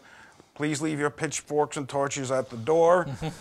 and if you have an open mind, we'll come in and hopefully change your mind as far as if you have any negative attitude towards cannabis. So we're doing what we can here to promote it without promoting it in any way that would be harmful as far as we're considered. That's our number one concern, of course. Always. Excellent. And last question: are there so many people like me tend to throw shade up at the folks on Smith Hill, and there are some wonderful people who are trying to do their best to do the best for their community up there. Is there anyone in the legislative community that has reached out to you guys yet, or has been particularly helpful? Not that I'm aware of, but I understand that Representative or Senator Miller, Josh Miller, is active in our cause, although we haven't spoken with him directly yet. But you'll be reaching out to him. I think so. Okay, great. And of course, Scott Slater. Yeah, well, literally the he's got the most experience, so we might as well use him as a resource. No, absolutely, and he's been wonderful. Yeah. And he's there are times when he's sacrificed a lot to try and keep this program in check. Yeah. And what I mean in check in its current status. It's a legacy for him, right, that's intimate and historic, and I think he's been very, very good, both within the recovery community, with the cannabis community, and everyone, in trying to find some type of middle ground that can keep the program intact and can make people happy and still deliver that peace that we want to people. All right, so reintroduce yourselves and give the organization and the website one more time as kind of a punctuation. NormalRI.com and 13fold.com. My name's Patrick Rimmershitis, and I'm on the board of directors here with Artie Stern, also on the board of directors. I'm ARTY at NormalRI.com. And you're Pat? I'm Pat at NormalRI.com. Feel free to reach out to us if you have any questions. If you have some friends that you think might benefit from this, we'll be happy to point you in the right direction and make the transition as easy as possible for it. So if you can come out and support us, we would love your help in any way that you can, whether it's becoming a member, volunteering. We always need, the bigger our group, the more say that we'll have. So. Very much. All right. We're going to take a few-minute break as we get kind of rigged up for a couple of national guests that are going to come on. But this broadcast will be up on the web shortly. When's the deadline to buy tickets, by the way, for the Valentine's Day? Well, online tickets, I think, are the 13th, 14th, like that, because the event is the 16th. Okay. And that's. And tickets will not be sold at the door without a private invitation. All right, so and let's put a fun aspect on this at the end. Forget about the politics for a minute. Forget about the cause just for a minute. Okay. All right, that sounds like a hell of a party. Well, it's going to be fun. Yeah. A good time will be had by A all. lot of good camaraderie. It'll be a good time. Come out and enjoy people with like-minded, or come out and maybe learn from some of the wonderful speakers we'll have there available for you. Great. Thank you very much, gentlemen. Thank you. We are the Thank you very coalition. much for having us. No, and the door, listen, as I like to say to certain people, the door is open. If something's happening and it's on a Friday night or close to a Friday night, you don't got to call. You don't got to message me. Just knock on the window, do one of these. Thanks for the invitation. And it's open and it's profound. God bless you, gentlemen. Really, Thank God you very bless much, you. sir. All you right, very much. we are the coalition of loud and proud, outrage porn-free, civilly disobedient media, broadcasting live on the worldwide coalition media network here at the Go Local Live Broadcast Center in the heart of the city we so much love. It is back to the Naked City. The Foxy is open again. We can all rest easy. We can party. This weekend, in addition, listen, take some time this weekend. If you're going to watch a Super Bowl and you want to do it amongst the folks, come down to downtown Providence. There is no place to party like it in the world. And quite frankly, there's no better place to sin than here in Providence, Rhode Island. Facebook.com/The Coalition Radio, on the mighty Twitter, and at Coalition_Radio, and of course the mothership, coalitionradio.us. Stay tuned. We'll be back in a few minutes. Thank you.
And we are the Coalition, loud and proud, outrage porn-free, civilly disobedient media. Again, broadcasting live here at the GoLocal Live Broadcast Center as part of the worldwide Coalition Media Presence. Facebook.com/The Coalition Radio. On the mighty Twitter at Coalition_radio, coalitionradio.us. Just want to take a few brief moments to talk about our sponsors. You know, it's the Super Bowl. Yes, we all know, right? If you're a Pats fan or you're not part of Pats Nation, odds are you're going to be spending some quality time in front of the TV. Saturday evening, Sunday. I believe the wall-to-wall coverage started approximately a week and a half ago. Certain anchors, certain commentators seem not to have left their building. Other ones on a more local basis seem pretty upset that they weren't invited to, or their station didn't send them out to the game itself. I don't know, Gresh, taking a little personally there on the air the other night. But it just brings to the important point. Events like these are part of our history, part of our families, part of our community. We celebrate them with friends and family at restaurants, bars, and very often these days at home. It's been a bitter cold week here, so a lot of folks are doing the homesteading thing for the game. Hearty foods, beverages, adult beverages. But listen, take a moment. You know, if you're going to serve your friends beverages, odds are at a game like this, you might be serving them a hard cider, a bourbon, maybe a mixed drink. And a lot of folks choose not to drink. They might be the designated driver. They might be just intolerant of alcohol. Alcohol may not be part of their lives. So show them the same respect and love. Listen, there's a beverage out there called Yacht Club Soda, yachtclubbottlingcompany.com. They've been a longtime sponsor of our organization here, and we're grateful to them for it. The Zambato family is a part of North Providence, Centerdale life for generations now. So the folks who are the designated driver, who might be alcohol-free, why do they have to suffer when everybody else is drinking the top shelf stuff? Get the top shelf soda. Boutique soda before we needed boutique soda. Over 100 years in business. Clean water, natural flavors, real vanilla, real ginger. Again, real syrup, not the stuff out of the refinery. In fact, just say no to refinery soda. Support a wonderful Rhode Island company, but not just because they're from Rhode Island, because they make and they serve and they sell the very, very best. It's soda like you used to drink soda when it tasted like something. Their root beer is phenomenal. I'm personally a root beer drinker. I'm not a beer drinker. I like beer, it's okay, but I'd always rather have a cold Yacht Club root beer or a cold cream soda, a sarsaparilla. Another flavor is on the horizon. I can't spill guts yet, but this one has sort of national overtones, and we look forward to be part of the launch here at the Coalition Radio, because John is such an important part of the community to us. So just say no to refinery soda this Sunday at whatever festivities you participate in. You know, it's available at bars and restaurants all over Rhode Island. In fact, we're not going to say who yet, but joining us next Friday night is going to be one of the executive members of one of the top up-and-coming restaurant organizations here in the state, and I know Yacht Club is part of their offerings. They rave about what John does there on a regular basis. John is a Zen master, if you will, of flavoring and of sodas. So yachtclubbottlingworks.com. Listen, it's available through distribution. I believe it's at McLaughlin and Moran. It's also available at stores now throughout Rhode Island and at their factory store right in the heart of North Providence. yachtclubbottlingworks.com. Support them, they support you, and they support the community. Another long-time customer support person, sponsor, if you will, of course, is Air Sciences. Daryl Gould and his hardy band traverse in the bitterest of weather, the hottest weather, stalking biohazards across the state. AirSciences.net. You know, reach out to them whether you have you're part of the organization behind a school or a daycare center. If you have got a small business, you know, this is flu weather. This is the type of weather that brings the illness back inside, back into the office. Air Sciences is the organization that can go and clean your workplace in a way that's not possible for you to do with wipes and Lysol. It just simply isn't. It's at a completely different level, attacking all of the biohazards that can inhabit a workplace. This is the type of yearly cleaning that you should do not only for the good of your employees and your customers, but for the integrity of your operation itself. Sick time is very, very expensive. Downtime, particularly when it's key personnel, because they're out for 3 or 4 days. We've all kind of grown up and realized that working sick is not good for anyone. So when you lose people like that, when it had the potential to be prevented through a hyper clean workplace, that's a good reason to call Air Sciences. It's just one of these nice. Beacon Shipping and Logistics, right here out of Scenic Walk. No secret I work in the automobile industry. BeaconShippingAndLogistics.com, 1-8773-SHIP-IT. They are folks that are involved at a highly skilled, highly professional level, shipping automobiles around the globe. And I mean around the globe. I've used them on a number of occasions for, virtually anything. So take a moment. If you shipping that car out for the second semester, if perhaps someone in your family is no longer driving and your daughter's out of college on the West Coast, and you want to get the vehicle out to her, maybe cut down on those Uber rides. Maybe they're living off campus now and they need a vehicle. Well, Beacon Shipping Logistics are the people, international and national expertise, working at large commercial levels that can bring personal service to you and your home regardless of where you live. Those are our sponsors. Folks, if you'd like an opportunity to sponsor, reach us to us at Facebook. We engage on a weekly basis in what I call third rail issues. Real conversations with people, like Patrick Rashidis, who's been involved as a caregiver since the early days of the medical cannabis movement. He's been involved in virtually every aspect of the cannabis business, himself a patient, using cannabis as a medicine to remove himself from big pharma, high-dosage painkillers, and the potential havoc and the dependency on them can wreak in your personal life. These are the people who are the real deals. People like Bella Robinson, who we have on the show from time to time to talk about the decriminalization of sex work. Folks like this, whether the people from Reason Magazine, the folks from FIRE, Cato, the Goldwater Institute, the 1889 Institute, local politicians, both on a state level and a regional and local level, who join us to actually discuss issues. When you're with someone for 45 or 15 minutes, the sound bites only work for 3 or 4 minutes. Then they find themselves being drawn into a real issues-based conversation of literally all the things that they really, some cases I should say, don't want to talk about. So that's the beauty of indie media. We're not interested in handicap elections. We're not interested in analyzing whatever the talking heads have said. We employ original conversation, original reporting here. This is not, as has been so often the case recently here, both in Rhode Island and nationally, this is not press release journalism, where we simply regurgitate whatever madness, whatever prevarications, whatever pure fiction that the political information machine, particularly here in Rhode Island, particularly out of the Gina Raimondo's haunted governor's office, would have you believe in.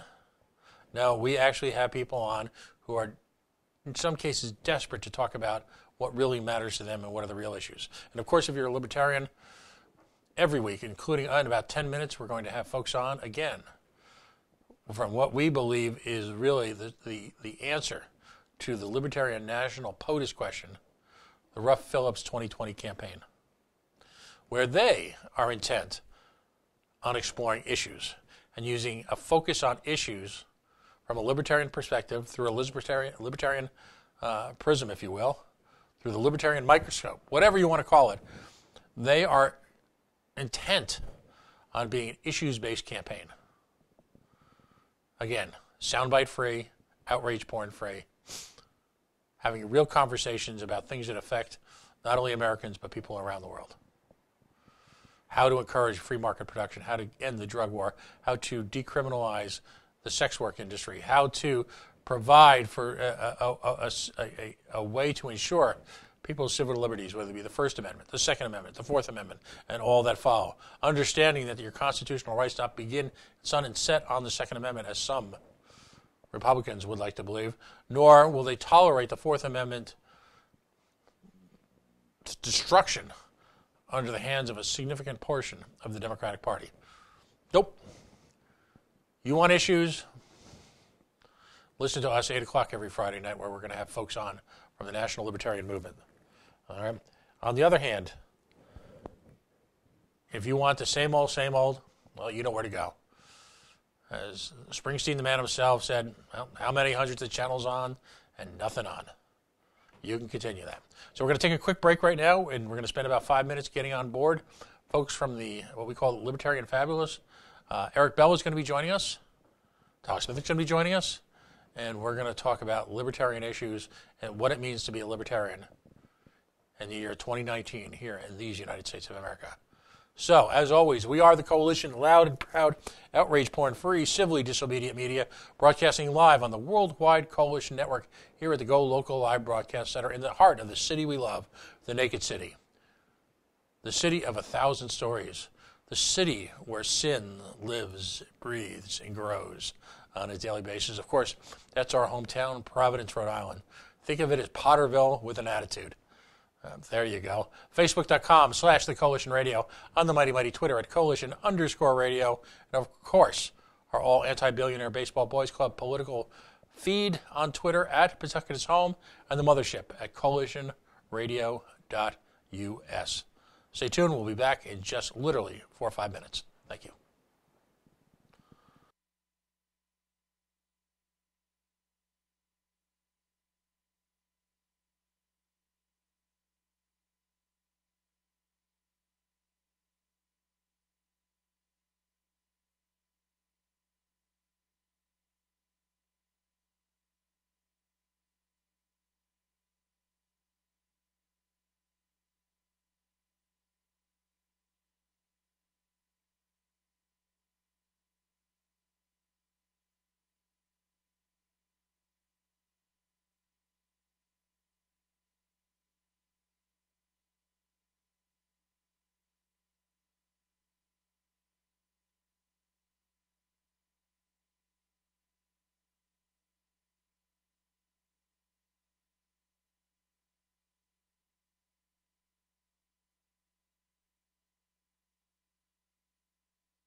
And we are the Coalition, or loud and proud, outrage porn-free, civilly disobedient media broadcasting live on the worldwide Coalition Media Network here at the GoLocal Live Broadcast Center in the heart of the city we love, Providence, Rhode Island, the naked city, the city of 1,000 stories. Facebook.com/The Coalition Radio, on the mighty Twitter at Coalition_radio, and of course the mothership at CoalitionRadio.us. Let's get right down to it. This is a segment I refer to as Libertarian Fabulous. We are going to work diligently through the convention and up until the general election, promoting libertarian ideals as espoused by the Kim Ruff, John Phillips 2020 campaign. Make no bones about it, I believe squarely that the future of the libertarian philosophy and movement relies on a clear articulation at a national level of our belief system, our philosophy, our underpinnings, everything that we care about. It's a unique opportunity, given our performance in 2016 on being on every ballot in the country, and 51 ballots, 50 states and the District of Columbia, but at the same time recognizing that we missed part of that opportunity by not simply focusing on the issues. The duopoly has been a failure at the issues both in governance and also in the body politic. They would obsess over outrage porn, issues that are meaningless. They spend a great deal of time, the talking heads, the conventional media, at handicapping elections. We have a simple rule here at the Coalition. We do not handicap elections. We don't care about your fundraising. We don't care about your polling. We don't care if you're going to win. We want to know why you should. And I believe firmly, as someone who's been involved in the movement now for a few years, certainly not an elder statesman, as I've met some of the people through the Ruff campaign and through my engagement nationally, but someone who believes firmly that our strength, our growth, our future, our movement relies on a clear articulation of the facts and the issues in our philosophy as we view them through. It's an opportunity. We must no longer be, shall I say, shy or ashamed of what we believe in. We should be shouting it from the highest mounts. I won't go gospel on you, but that's where I'm coming from. Let's get people involved in the movement who want to be here. We found in Rhode Island that by simply being libertarian, no bones about it, not apologetic, not embarrassed, but by simply being libertarian, we have found people, fertile soil, for people to join us in our quest to reestablish rights for the ultimate minority, the individual, to promote self-ownership, responsibility, to promote a life and a nation and a community where all rights are respected, not only on an organic level, but we also trust in the voters, the individuals, the civilians, the citizens, the non-citizens, to make their own decisions about their own future. No one does a better job than that, than my guest I'm meeting for the first time, but who I've chatted with amply online. That is the nature of politics this day. He's joining me live via the miracle of Skype. Eric Bell. Eric, welcome to the Coalition. Thank you for having me. Well, what we start off with each one of these efforts, and frankly I love it, and if you folks have a reaction to it, let me know, but I am intrigued when I talk to people who are new to the movement, who've been with the movement for a while, about their libertarian moment. What was that moment in time, that issue, that the individuals perhaps, the setting, that started you down the libertarian path? And so, Eric, first tell us about what you do for Kim Ruff and John Phillips' campaign, and then just kind of give us a flavor of how you got here, how you came to this moment.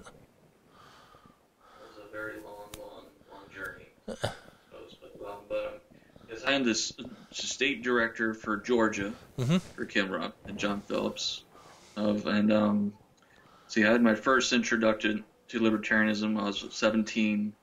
My friends were very much interested in Neil Bort's show, and it had some in terms of like being against the welfare state and against for the war on drugs and whatever. It did resonate for me, but during a time when he was also very much for Bush's foreign policy at the moment, and then mine wasn't really as defined as my foreign policy wasn't defined, but I didn't like that. So for quite a few years, I didn't really look too much into libertarianism until Ron Paul ran for president in 2008. I was very excited about that, and that led me to other rabbit holes. And then I was the Lowndes County coordinator for Ron Paul in 2012, and that led me to another experience with a lot of very good friends, and till I did understand the non-aggression principle for that, and just embraced that, and went to voluntarism from then. So, and Explain voluntarism to folks. Give folks a little bit of a snapshot, but what you mean by that. simply is that that good ideas do not require force, and that we don't advocate or use force to further our social or political goals. That's the short definition of that. Absolutely. I mean, and the non-aggression principle exemplifies that, doesn't it? Yes. And if you could give folks an insight into what your thoughts are on the non-aggression principle. I'm sorry, what was that? What your insight is into the non-aggression principle. What does it mean to you? Well, you're saying we would not initiate force or give give threats of force or fraud to get people to do what would achieve whatever goals I might have for this. If it's for feeding, if it's for feeding the poor or whatever what is considered to be or getting people or just for providing for sick, whatever. It's whatever noble purpose I have, my intention I might have.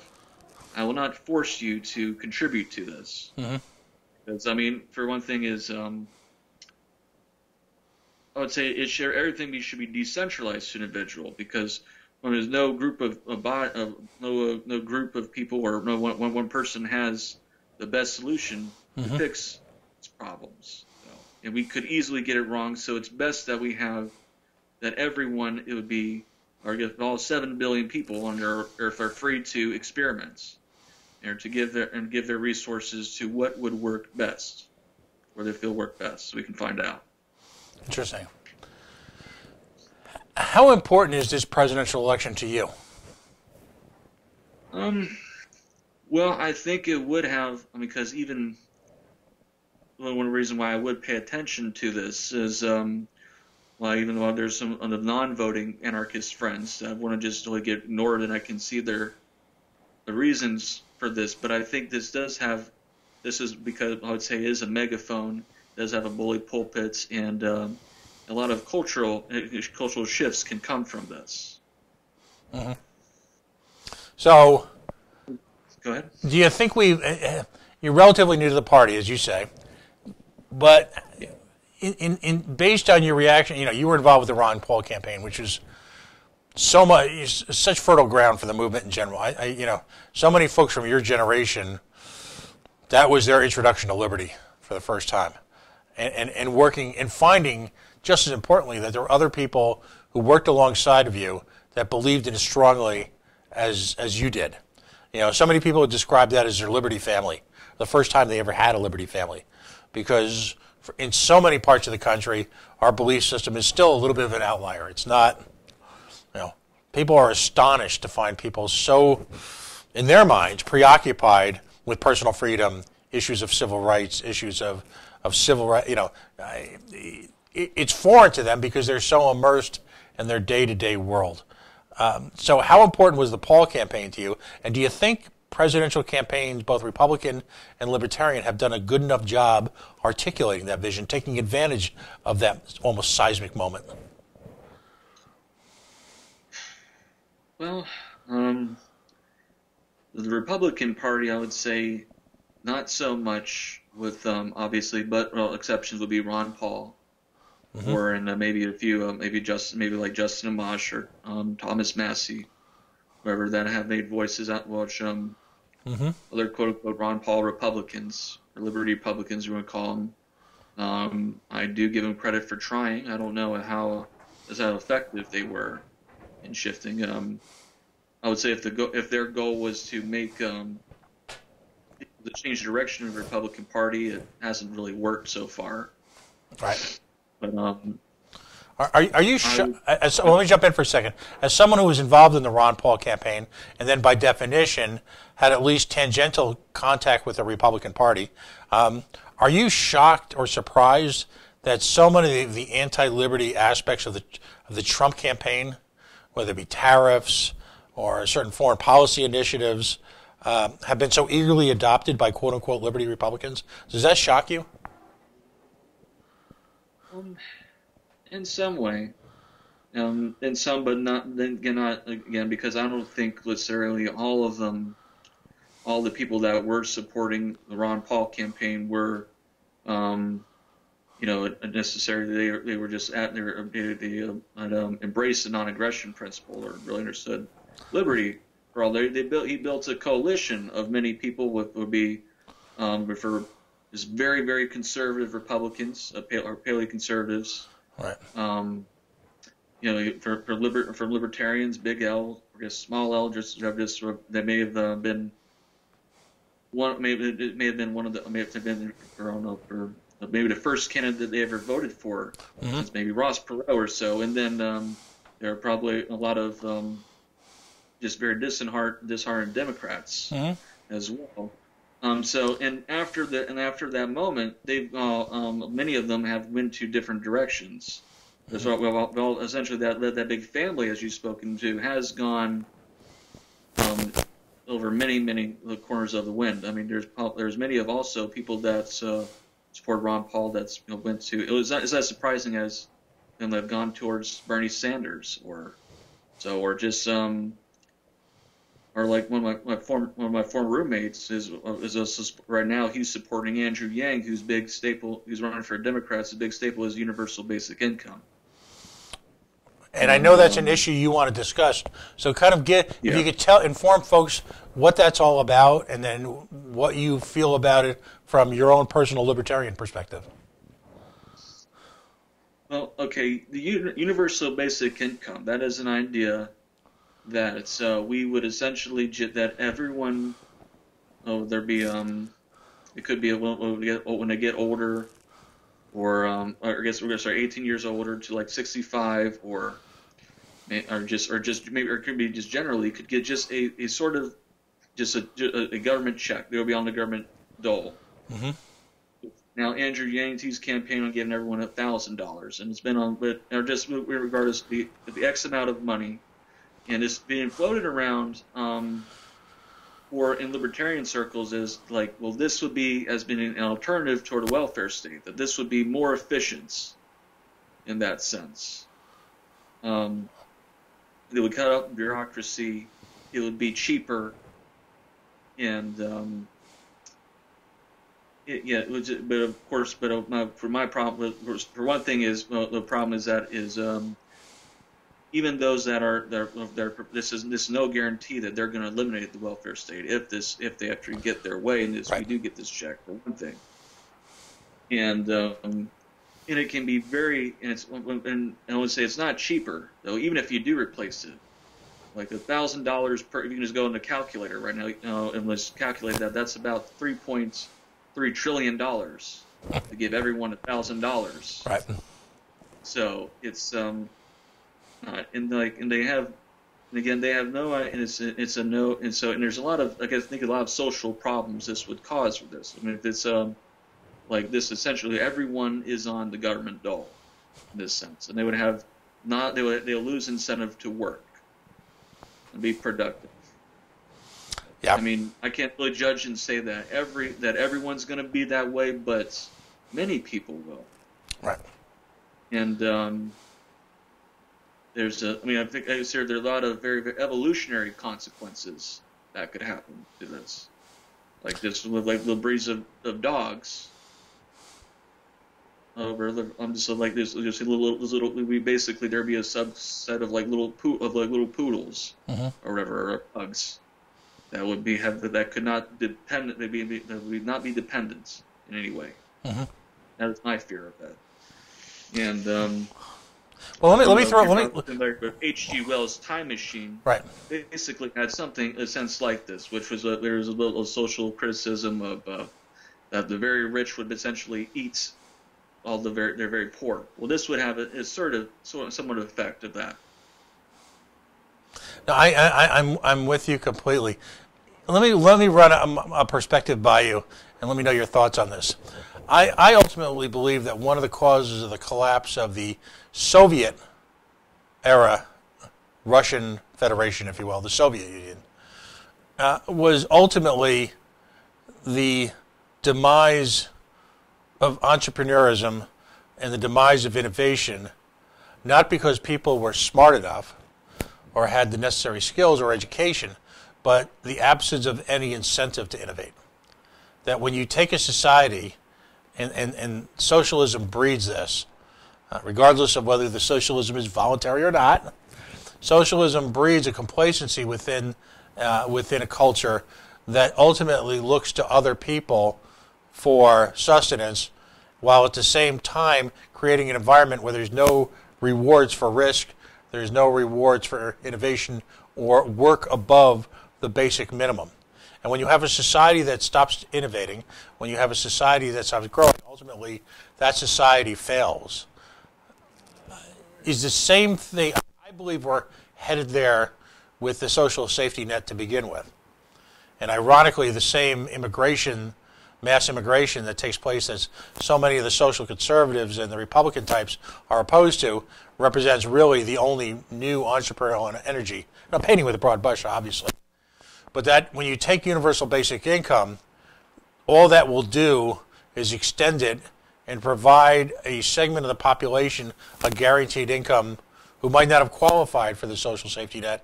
And as a result, we'll just breed that same sort of complacency. Would you agree with that? Mm-hmm. You know, I fresh blood, if you will, is so important to a society. It just the competition it breeds. You know, a free market economy relies on innovation. And for those looking to extend the cradle to grave, I mean, is there any benefit that can come from that? Is there any? I mean, is that going? Do you think a universal basic income will help the social order, if you will? No, I don't. I mean, I don't think we. I just keep on thinking like if like the British had that before the time of revolution, I don't think we would have. One thing, I don't think we would have ever had the revolution, for one thing. And it would make our case, like our cause, libertarian cause, very hard. Because I mean, I don't think we would have less government or no government right now if just everyone is literally dependent on it. Right. And which is kind of astonishing that it is being floated around in libertarian circles. I know, as like I mentioned, Andrew Yang, that's one of his main, bullet points. Or now he was just invited. I think it was Liberty Forum, I believe it was, to debate this. Mm-hmm. And I just watched. I was almost lost it when I just saw on YouTube that Penn Jillette's supports this as well. So. Mm-hmm. But no, that's interesting. The one thing I would add real quick, though, mm-hmm. I guess a solution that one of the things this is being pushed as well as this reason why it's a necessity is because we're having all these automation.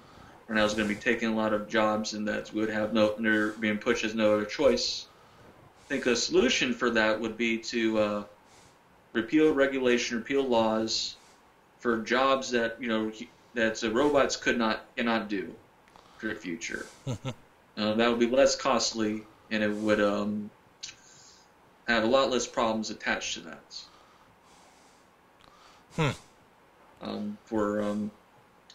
So this is probably the best time to really. So this is probably the worst time to have a $15 minimum wage. Right. But for that, or And obviously, a good time mentioned this would be to decriminalize sex work, Right. And the war on drugs, and we need, and of course, repeal the payroll tax, and so forth. Is why do you think those are important? What do they mean to you in terms of a perspective on economics? I'm sorry, what was that? Why do you feel that's important to decriminalize sex work? Well, we said everything's economics, so it's that's all it is human action, of course. But I do think, for one thing, in terms of freedom, that is just in that, or that's basically a philosophical point. That is your body, and if you want to go sell it, or rent it, that is your right to do so. I don't have any. It's not up to me to really say you can't. But I also do think there can be a lot of benefits for this. I mean, personally, maybe even because there's some way I know I read last year of them being professional cuddlers. For that cuddle people and give them some emotional benefit for this. I mean, I can see a lot of potential, maybe even like sex. I mean, maybe sex workers can be also double as maybe sex therapists. I don't know. I'm just theorizing. So there can be a lot. So there can be a lot of benefit just for that industry. So that this can be very helpful for this, and maybe would have less problems with obviously with social problems for like sex trafficking or sexual assaults. No, excellent. What's going to be important now? You're the Rough Phillips coordinator, if you will, for Georgia. What type of campaign is going to be necessary in Georgia to get them on a path to victory? What do you envision as the approach that you're going to take? Is it going to be media, social media? Is it going to be boots on the ground? And of course, as an extension of that, how can people reach out to you and volunteer? Well, reach out to me. I'm easily accessible. As far as you can find me on Facebook, and you can also, I'll give my email address. It's ericbell88@gmail.com. And I'm sure I'll have an official one where you can look me up on the Kim Ruff website as well. But for Georgia, I'd say also that the path for victory in general, for just not for Georgia, but for also is to be one empathetic, but also be authentic. So we can right now we have with the Republicans right now is with Donald Trump as the nominee is going to be very populist and is very tell it how it is, and that's as much as I see the Democrats, they're not really shy behind their values as well. And I don't think we should do that either. So we could both be authentic and empathetic, and I'd like something to be. If this campaign is working on being something that's be very cool, but not be edgelords together, and we're going to be very empathetic, but not pander to anyone. Right. This is going to clearly require a grassroots effort. Yes. And how successful and what techniques have you folks used to get to the grassroots in a state like Georgia, which is, by the way, a complex state? You've got some of the top, particularly obviously Atlanta, but you've got some of the top urban centers in the nation, and yet you've got vast counties of just rural areas. And then at the same time, the economy in Georgia is very dynamic, with manufacturing taking place all over the country. A lot of it brought in from countries from literally around the world. How do you grassroots something like that? Do you have a well-developed county organizations? How have things worked well in Georgia? Well, I'd say we're still building that for the Kim Ruff and John Phillips campaign right now. But my at least experience right now, it does help. Definitely, if you were to just show up. I mean, most campaigns, for any statewide campaigns or presidential, they probably just focus for Athens. Mm-hmm. So, but just anywhere, if we could get, they would just go reach out to rural areas. Though they would get some. Just obviously, it does say a lot of things if they show up anyway. Mm-hmm. So that's just my personal goal for right now is to reach out for my community. I live in a rather rural community as well, so that it's just not all everything just focused on this more metropolitan areas. Mm-hmm. More bang for your buck that way, just more mass exposure.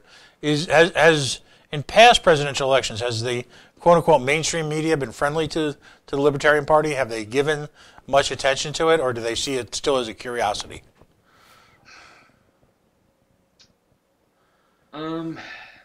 I would say probably towards the latter, but I know but not as obviously they're not as much as I think we like obviously, and I think we've had good reason to, because for one example, we get back in 2010, we had John Mons who ran for governor. Which in 2008 he was as just for Public Service Commission.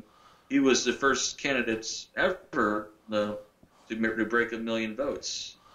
Even that was so, and he had over twice as many votes as Bob Barr did when he ran in 2008.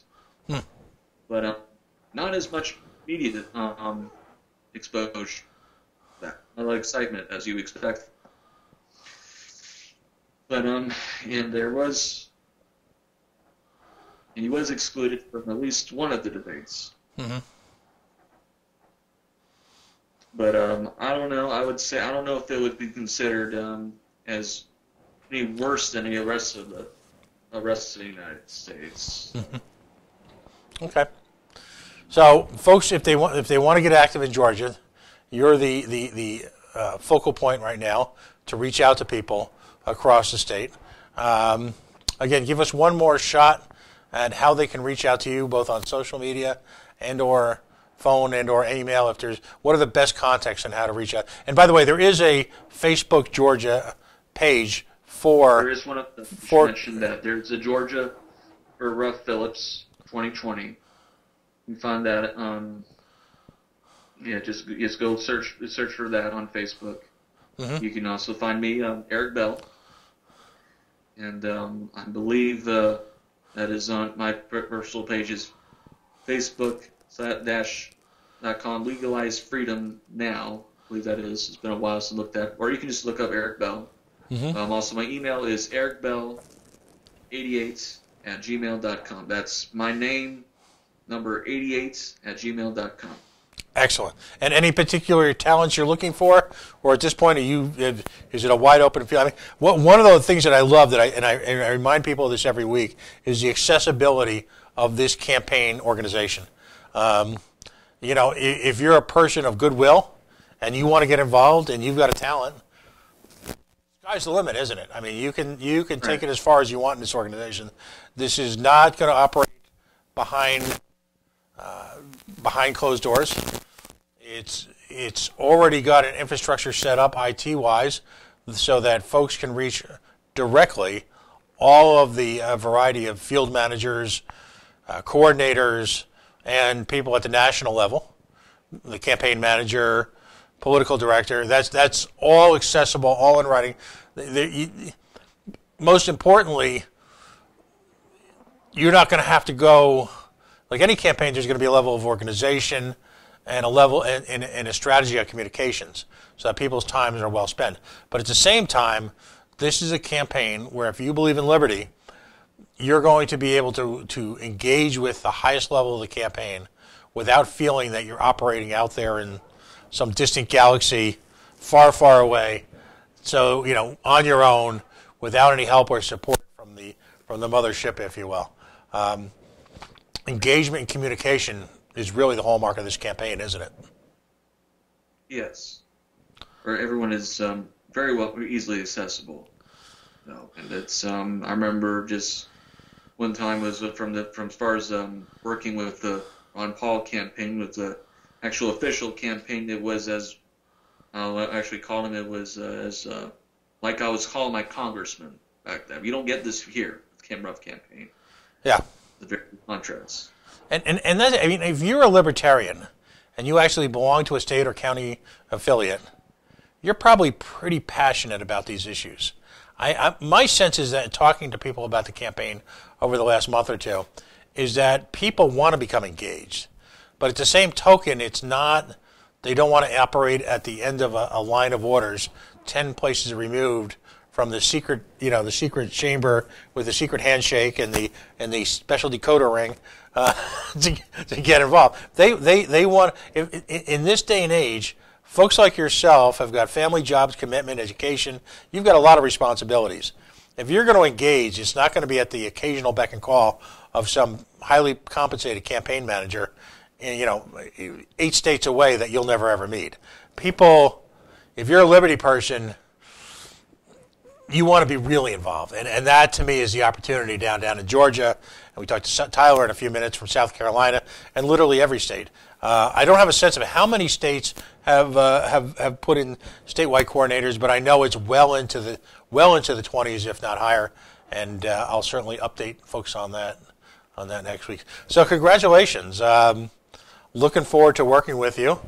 In my own, tiny little neck of the woods here is in Rhode Island, and looking forward to great things. I mean, the sky's the limit for us, isn't it? Yes.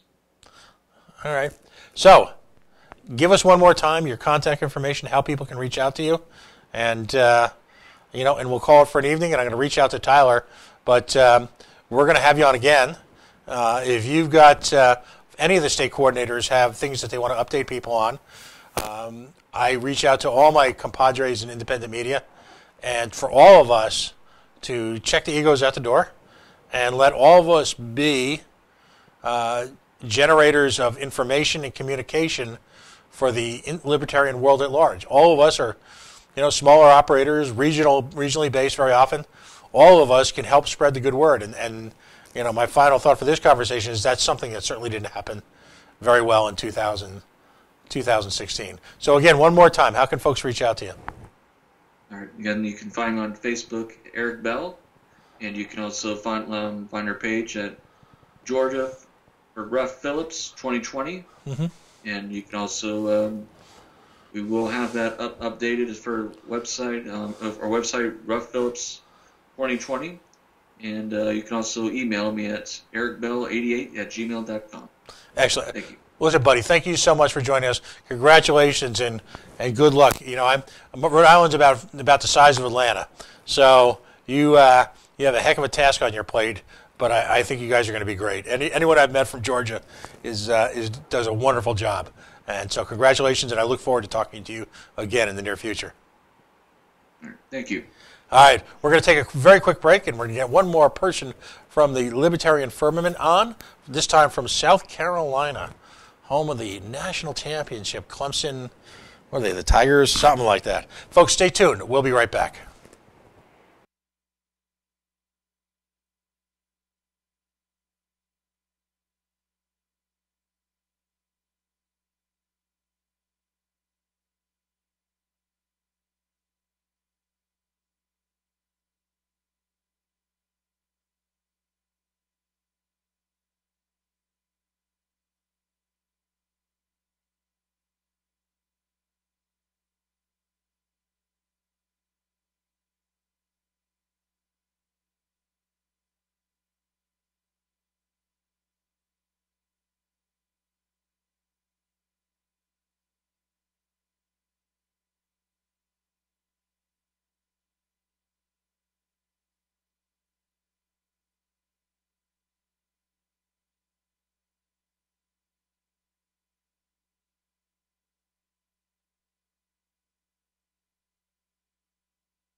And we are back. We are the Coalition, loud and proud.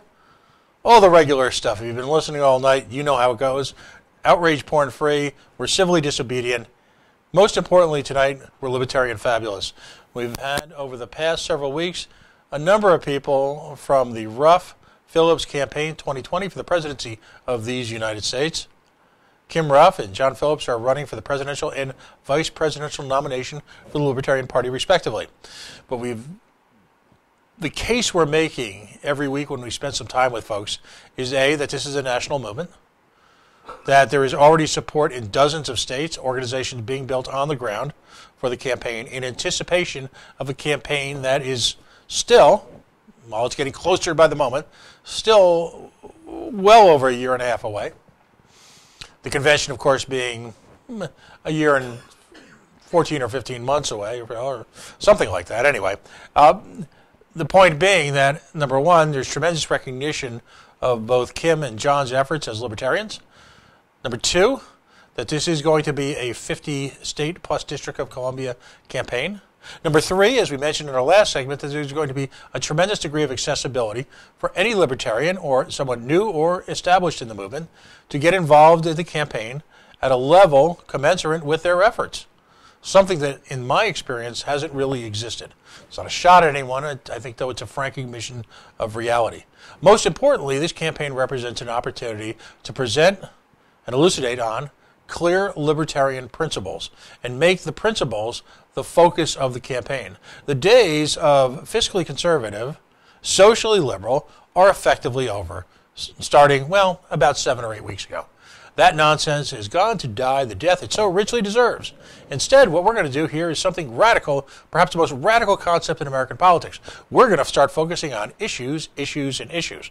The beauty of being a libertarian is that when someone comes to you and asks you a question about an issue, we've got a philosophy that is an underpinning to how we regard the important challenges of the day and how they affect Americans at literally every level. It makes it actually pretty easy. We don't have to do the dance. We don't have to do a soft show. We're not embarrassed about what we believe in anymore. And that's the other part of this campaign. We are going to be politely, but a little bit in your face, libertarian. We believe we are right. We are correct. We have the answers for America to go forward. Smaller government, personal freedom, self-ownership, non-aggression, an adherence to rights given to you not only by a written constitution, but by birth, and a recognition of the fundamental rights of the ultimate minority, and that is the individual. As an organization, we're not cold-hearted, Koch brother, dark money-loving corporatists. Quite frankly, as a national movement, we are way out in front of the duopoly in being anti-crony corporatism. We embraced marriage equality and generations, literally, before crazy Joe Biden, Uncle Joe Biden, forced Barack Obama's hand a few years ago to embrace marriage equality. We've been opposed to the war on drugs and issues, like stop and frisk, fundamentally from the day the war on drugs was conceived, as ill as it is. And we've recognized all along the primacy of American independence from overreaching and encroaching on the foreign affairs of other nations. Something that might have helped prevent the loss and the tragedies that has happened to so many of our young American men and women in places around the world as we engage in increasing amounts of police actions. We understand that the ultimate respect that can be accorded to a member of our nation's military is to not to put their life at risk for corporate adventures or private beefs with dictators who have been put in power by their own people. We respect our American military by only using them for the defense of the nation, which is what our forefathers quite much conceived as their role in the body politic. But enough of that. I tend to go on, and I apologize for that, but I want to frame things in the right way. So now, again, introduce yourself. You are the coordinator for the great state of South Carolina, the home of the Clemson Tigers, is it? Some football team, who were on the receiving end of the ultimate government largesse during the shutdown, which is vast quantities of McDonald's. So introduce yourself, and again, the question I'll ask every one of you is, and what was that libertarian moment you had? What brought you into the Liberty family? And tell us a little bit about South Carolina and your plans for the campaign. Thank you, Pat. Actually, my name's Tyler Smith, and as you said, I'm the state director for the Rough Phillips 2020 campaign. Here living right down the road from the University of Clemson, where McDonald Trump served him a wonderful feast. I guess the moment we can start with my moment of realizing becoming and when I became adherent to libertarian philosophy. It probably started back in 2012. I was still dealing with a bad decision I made, and I was in the U.S. military and had been traveling around with that. There was just a lot of things that piqued my interest. I started research. I've always been that way since I was a child. Like, I needed to know answers to things. As time progressed and the more time I spent in the military, I started to research further into things, foreign policy, the wars we fought, the reasons we went into those wars, the governments that were in power before we left those places, whether or not they adhered to us or whether or not we left them in shambles, essentially. But I guess once that I started doing that, I started becoming more and more intrigued by libertarian philosophy. I actually did not join into the Big L until about probably 2015, when I saw the way that declarations of intent to run were running with all the Republicans that ran, the 5 Democrats that did. And it was just, I'm going back and looking through all of them. It was a circus, everything. And I started to actually brush up on some of the other candidates that ran. Gary Johnson, running in 2016, was now, to me now, would not have been like the primary choice, but it was definitely the face that was needed for somebody who was starting to get accustomed to the Big L. Right. So that was when I started to actually really delve into the politics of it. After living in Texas and meeting several people associated with the Texas Libertarian Party down that way and seeing how things operated, everything, and almost seeing a bit of an energy that I hadn't seen in a long time. I thought that maybe I could get more involved. And recently I've started to think that I would not be voting in this next election until I started seeing our volunteer coordinator, who I had been friends with before this campaign kicked off, was sharing something about Kim Ruff and John Phillips. And I'd become so, I guess, a little bit hopeless, a little bit doused, if you will, that if I was really going to see what she's on, I was going to go straight to the source. So I actually managed to come across John Phillips on Facebook and asked him. I was like, how can I help with this campaign? Do you have information on like the platform, everything? He got me actually in touch with her. It's kind of funny because we already knew each other, but he introduced us like we were complete strangers. But I got it, and then I started to learn about the platform. I started getting the information I needed to know whether or not I was 100%. And after, upon reading all this that they're standing on, the issues they're running on with the foreign policy, immigration, the welfare state, the executive branch power, everything, it really, for lack of better words, and to go off the slogan, it reignited me. Like, I was ready to get back involved. I'm ready to shift to a more liberty-based government, and the only way we can do that, in my personal opinion, is to have somebody like Kim Ruff at the helm.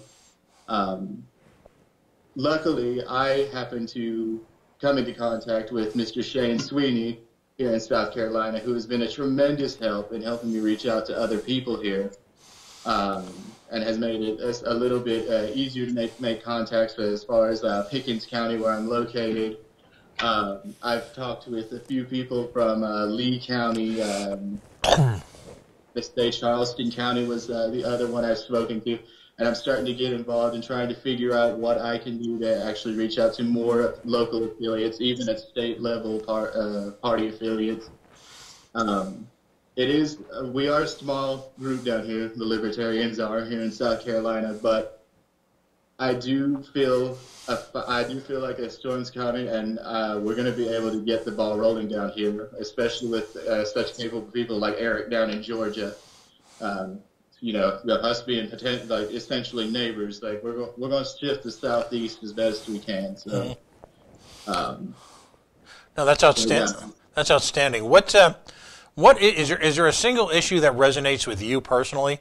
Is there an issue that either rocked your world or spurned your growth as a libertarian, or is there something that just outrages you to your core?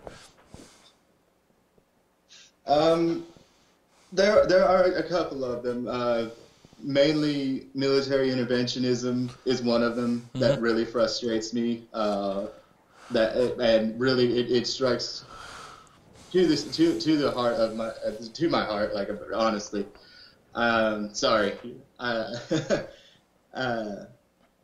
But honestly, the one that with this campaign that really strikes me as the common sense one that should get libertarians and small government-minded or lukewarm Republicans out of their seats and ready to do this is the reducing the power of the executive branch, because we've seen it like a volleyball game for the past 12 to 16 years, where everybody's like, oh, well, this president's got way too much power, but it's got back and forth and everything, because they keep setting it up to where they allow it to happen, and it's almost frustrating to sit there and watch it, but at the same time, without something like that happening and people starting to realize it's not going to get any better as long as you keep doing this, I honestly think that's what's led to some of our popularity. Why it's negative. Some people call it negative, but the bigger parties are putting out hit pieces on libertarians now.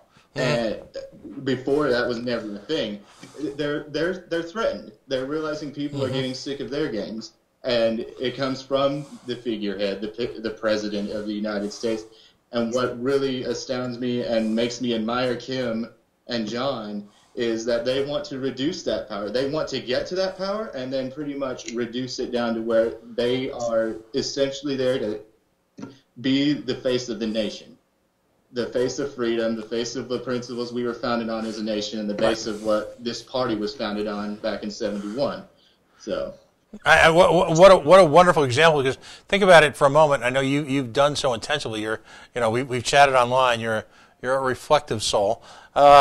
You look at the War Powers Act in this country, and you look at it as from the perspective of a veteran, and it's interesting. And I don't know if the Republicans really get this, that a significant part of the growth, the explosive growth of the libertarian movement over the past 7 to 8 years have been men and women who are veterans of both Desert Storms and our activities around the Middle East and throughout Africa.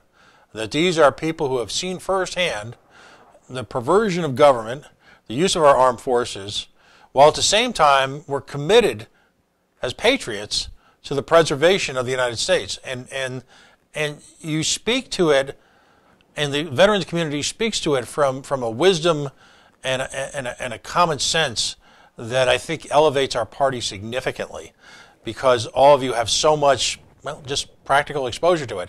We do have a War Powers Act. There is supposed to be debate in Congress, and it's Congress's abdication of their responsibilities to act as a co-equal branch of government that is responsible, I believe, for the egregious loss of life, both around the globe and the resulting chaos that it has caused amongst our young people, and the outrageous loss of life after these folks have separated from service. And of course, I'm talking about the epidemic of suicide amongst our military veterans. Our finest young men and women have been sacrificed at an altar of this twisted version of capitalism, this cronyism that has taken control of our foreign policy, and our Congress. I'm spouting off here, but I want your reaction to this. Our Congress is ultimately responsible because they have the tools and the power to stop this, don't they? They are absolutely responsible. They are. in my opinion, absolute cowards, because they can sit there from their chairs, all 635 of them from their chairs, and pass this bill knowing good and damn well that their kids are not going to have to go. They're not going to have to go. No, they've got people that they've already manipulated after years of pretty much making them have Stockholm syndrome to this twisted, as you said, a twisted and perverted version of cronyism, but not even that, a twisted and perverted version of patriotism. And it's foolish. I will never, ever understand how it is not outrageous to the families of some people. I've tried to understand even. But my frustration now, I'm sure you can see it in my face and everything right now. This is a very close to home thing, or close to home for me. It's frustrating because they get to sit there and have literally no repercussions. And now they're not even trying to actually be the ones that are in charge of it. They're just saying, you know what, let's go ahead and do it without a vote. And we have reasons we can say we did it. And it can be something completely as bogus as a botched trade deal or something like that. Right. And that's frustrating. It truly is. And I'm not the only veteran that thinks so. I mean, I've talked to several of my buddies that I have served with, several other veterans that I haven't met personally, but I've met through groups and everything, that are equally as frustrated and have given us a look. A lot of them I know even voted for Gary Johnson back in 2016 because they were worried about Trump's handling of Syria, and we knew what we were going to get with Hillary Clinton in office as far as like foreign relations, we'll call it. So it's I think the Libertarian Party is definitely primed for veterans who are frustrated, have gotten out and are sick to death of being used as pawns in some weird, sick, twisted game. And I can appreciate your point, especially coming from a state like South Carolina, which has got a long, storied history of providing men and now women to our nation's military. From the Citadel on up to your support of the United States Marine Corps to virtually every aspect of our nation's military. There are few states on a proportional level that have bled for this nation as much as the state of South Carolina. And that culture, that pride in service, that pride in nation, that genuine patriotism that comes from so many South Carolinians, to have it twisted up and wrecked and ruined by an out-of-control federal government, our federal family, has got to be particularly discouraging because, again, what's so important is that people like you, and here in Rhode Island, the vice chairman of our party is a gentleman by the name of Michael Rinaldi, who served both in the military and as a contractor. Sean Meisner is now very active in our policy group, and a state like Rhode Island, which has had a military presence but not traditionally associated, veterans are coming to us now and saying, we get it, we understand. And it's difficult for a person like myself who has not served, who was in that sort of gap period between the volunteer military, if you will, and the draft, to really understand it, because I haven't lived it, and I'm not going to be a fraud and try to say that I get it, because I can only say that peripherally. But that cowardice, that failure of leadership, the pain that is literally, I don't want to say wrecked generations, but it's, I think a better choice of words, it's haunted generations now. And your generation, first and foremost. It literally haunts folks of your age group, roughly that sort of wide take on your age group, almost every day. Despite the fact that, quote unquote, we are no longer actively engaged, yet here we are trying to drone the liberty into a number of nations in Africa. Where does it stop? What has to happen for this to stop? In all honesty, this is where I was talking earlier about the fire getting reignited in me with this campaign in particular. it's going to take more people like Kim Ruff being the face of the Libertarian Party. It's going to take more people that are relatable, who have seen it, that are able to engage people without shunning them. That being said, that's one of my big problems with the Libertarian Party as it is right now. There are some of us in the party that apparently want to sit there and scream like, you don't know what you're talking about, or you can't be this way, or you can't be that way, get out.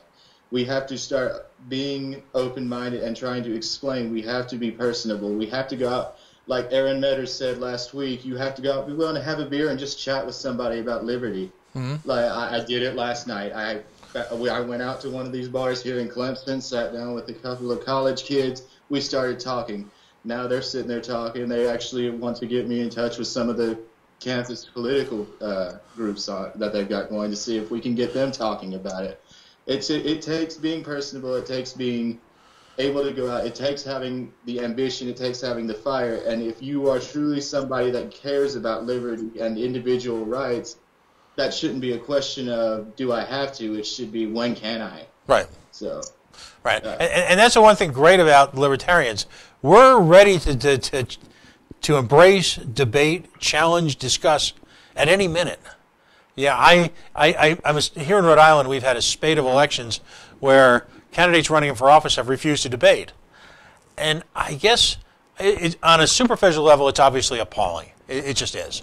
But on a more personal level, my question is, why wouldn't you want to debate?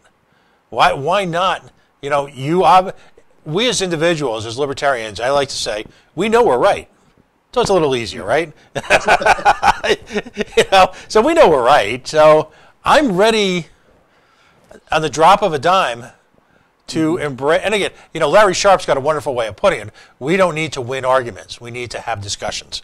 If you ever get a chance to listen to Larry's presentation on that, or reach out to him, because he's a tremendous human being, and he's very receptive to this conversation. It's one of his mantras. It's something he wears on his sleeve. We as libertarians don't need to lecture. We don't need to hector. We don't need to denigrate. We don't need to talk down to. We, as libertarians, should be looking to engage and plant that seed so that all of a sudden, a day or two later, when an issue comes up like it, people have that rut-row moment. Rut-row looks like everything I've built my political belief system on might be wrong. I might need to actually continue this conversation. And it seems like you've got a wonderful style of doing that. So, there's so many great colleges in South Carolina. University of, you got the Gamecocks, you got the Clemson Tigers, College of Charleston, throughout the state. Yeah, I as someone who's visited the state a number of times, it's on a lot of levels, it's just a wonderful place. A lot of history, great food. People are charming, and the golf's pretty good too. Is there a tradition of college engagement in libertarian politics yet, or is that still a work in process? Like I said, we're relatively small in the state of South Carolina for now, but I'm here now, so we're going to see if we can't fix that. Being in a college town, it definitely has a lot of prospects. I mean, last night I wasn't expecting to get engaged in the conversation. I just happened to get nudged and asked what I thought about this whole border dispute that's going on. And I was like, you don't realize what you just started. I would have paid to been there for that. And the funny thing was, his friend is like, oh, it's not a good idea to drink and talk politics or religion. I was like, well, don't you think that's part of the problem nowadays? Like, let's do it. Let's discuss it. Man. I mean, I think because conversations like that can happen just by chance. Imagine, like, if they're in a time like being in college when you are politically active, probably for the most you've ever been in your life. What if you were able to get the actual spectrum of philosophies and belief systems, not just what they would give you in most colleges with the whole liberal socialist outlook, but if you had also people that were able to sit and discuss with you while you're out doing something fun or doing something just leisurely, and being able to casually talk about freedom and capitalism, individualism. I mean, even it's got to be matched. And right now, that's what they've got us beat on, is they've got the professors at the school now. So it's time for us to start doing the groundwork, putting boots on ground, as it were, and start doing our own fight against that type of, like, I don't want to say indoctrination, but it seems like there's not a lot of other words for it. Right. So. No, that's excellent. I've only got a minute or two left, but we're going to have you guys on again. There's going to be a lot of Fridays between now and November of 2020, and I think there's a bunch of us are committed to ride the to steal a phrase from our great president's campaign. We're ready to ride that Ruff Phillips train. How can folks in South Carolina, if this makes it their way to them, how can they reach out to you and look for opportunities within the campaign? My email is very simple. It's tylerasmith@live.com. Mm-hmm. It's probably the most generic one you can find, but it works for me. You can get a hold of me that way.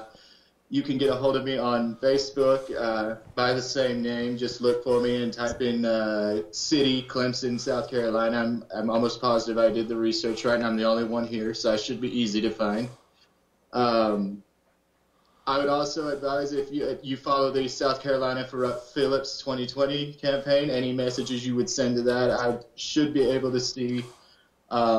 If you do find me on Facebook and there are more in-depth things you want to talk about with the campaign, you can definitely ask for my cell phone number. I have no problem giving that out to anybody who's genuinely intrigued or curious. All right.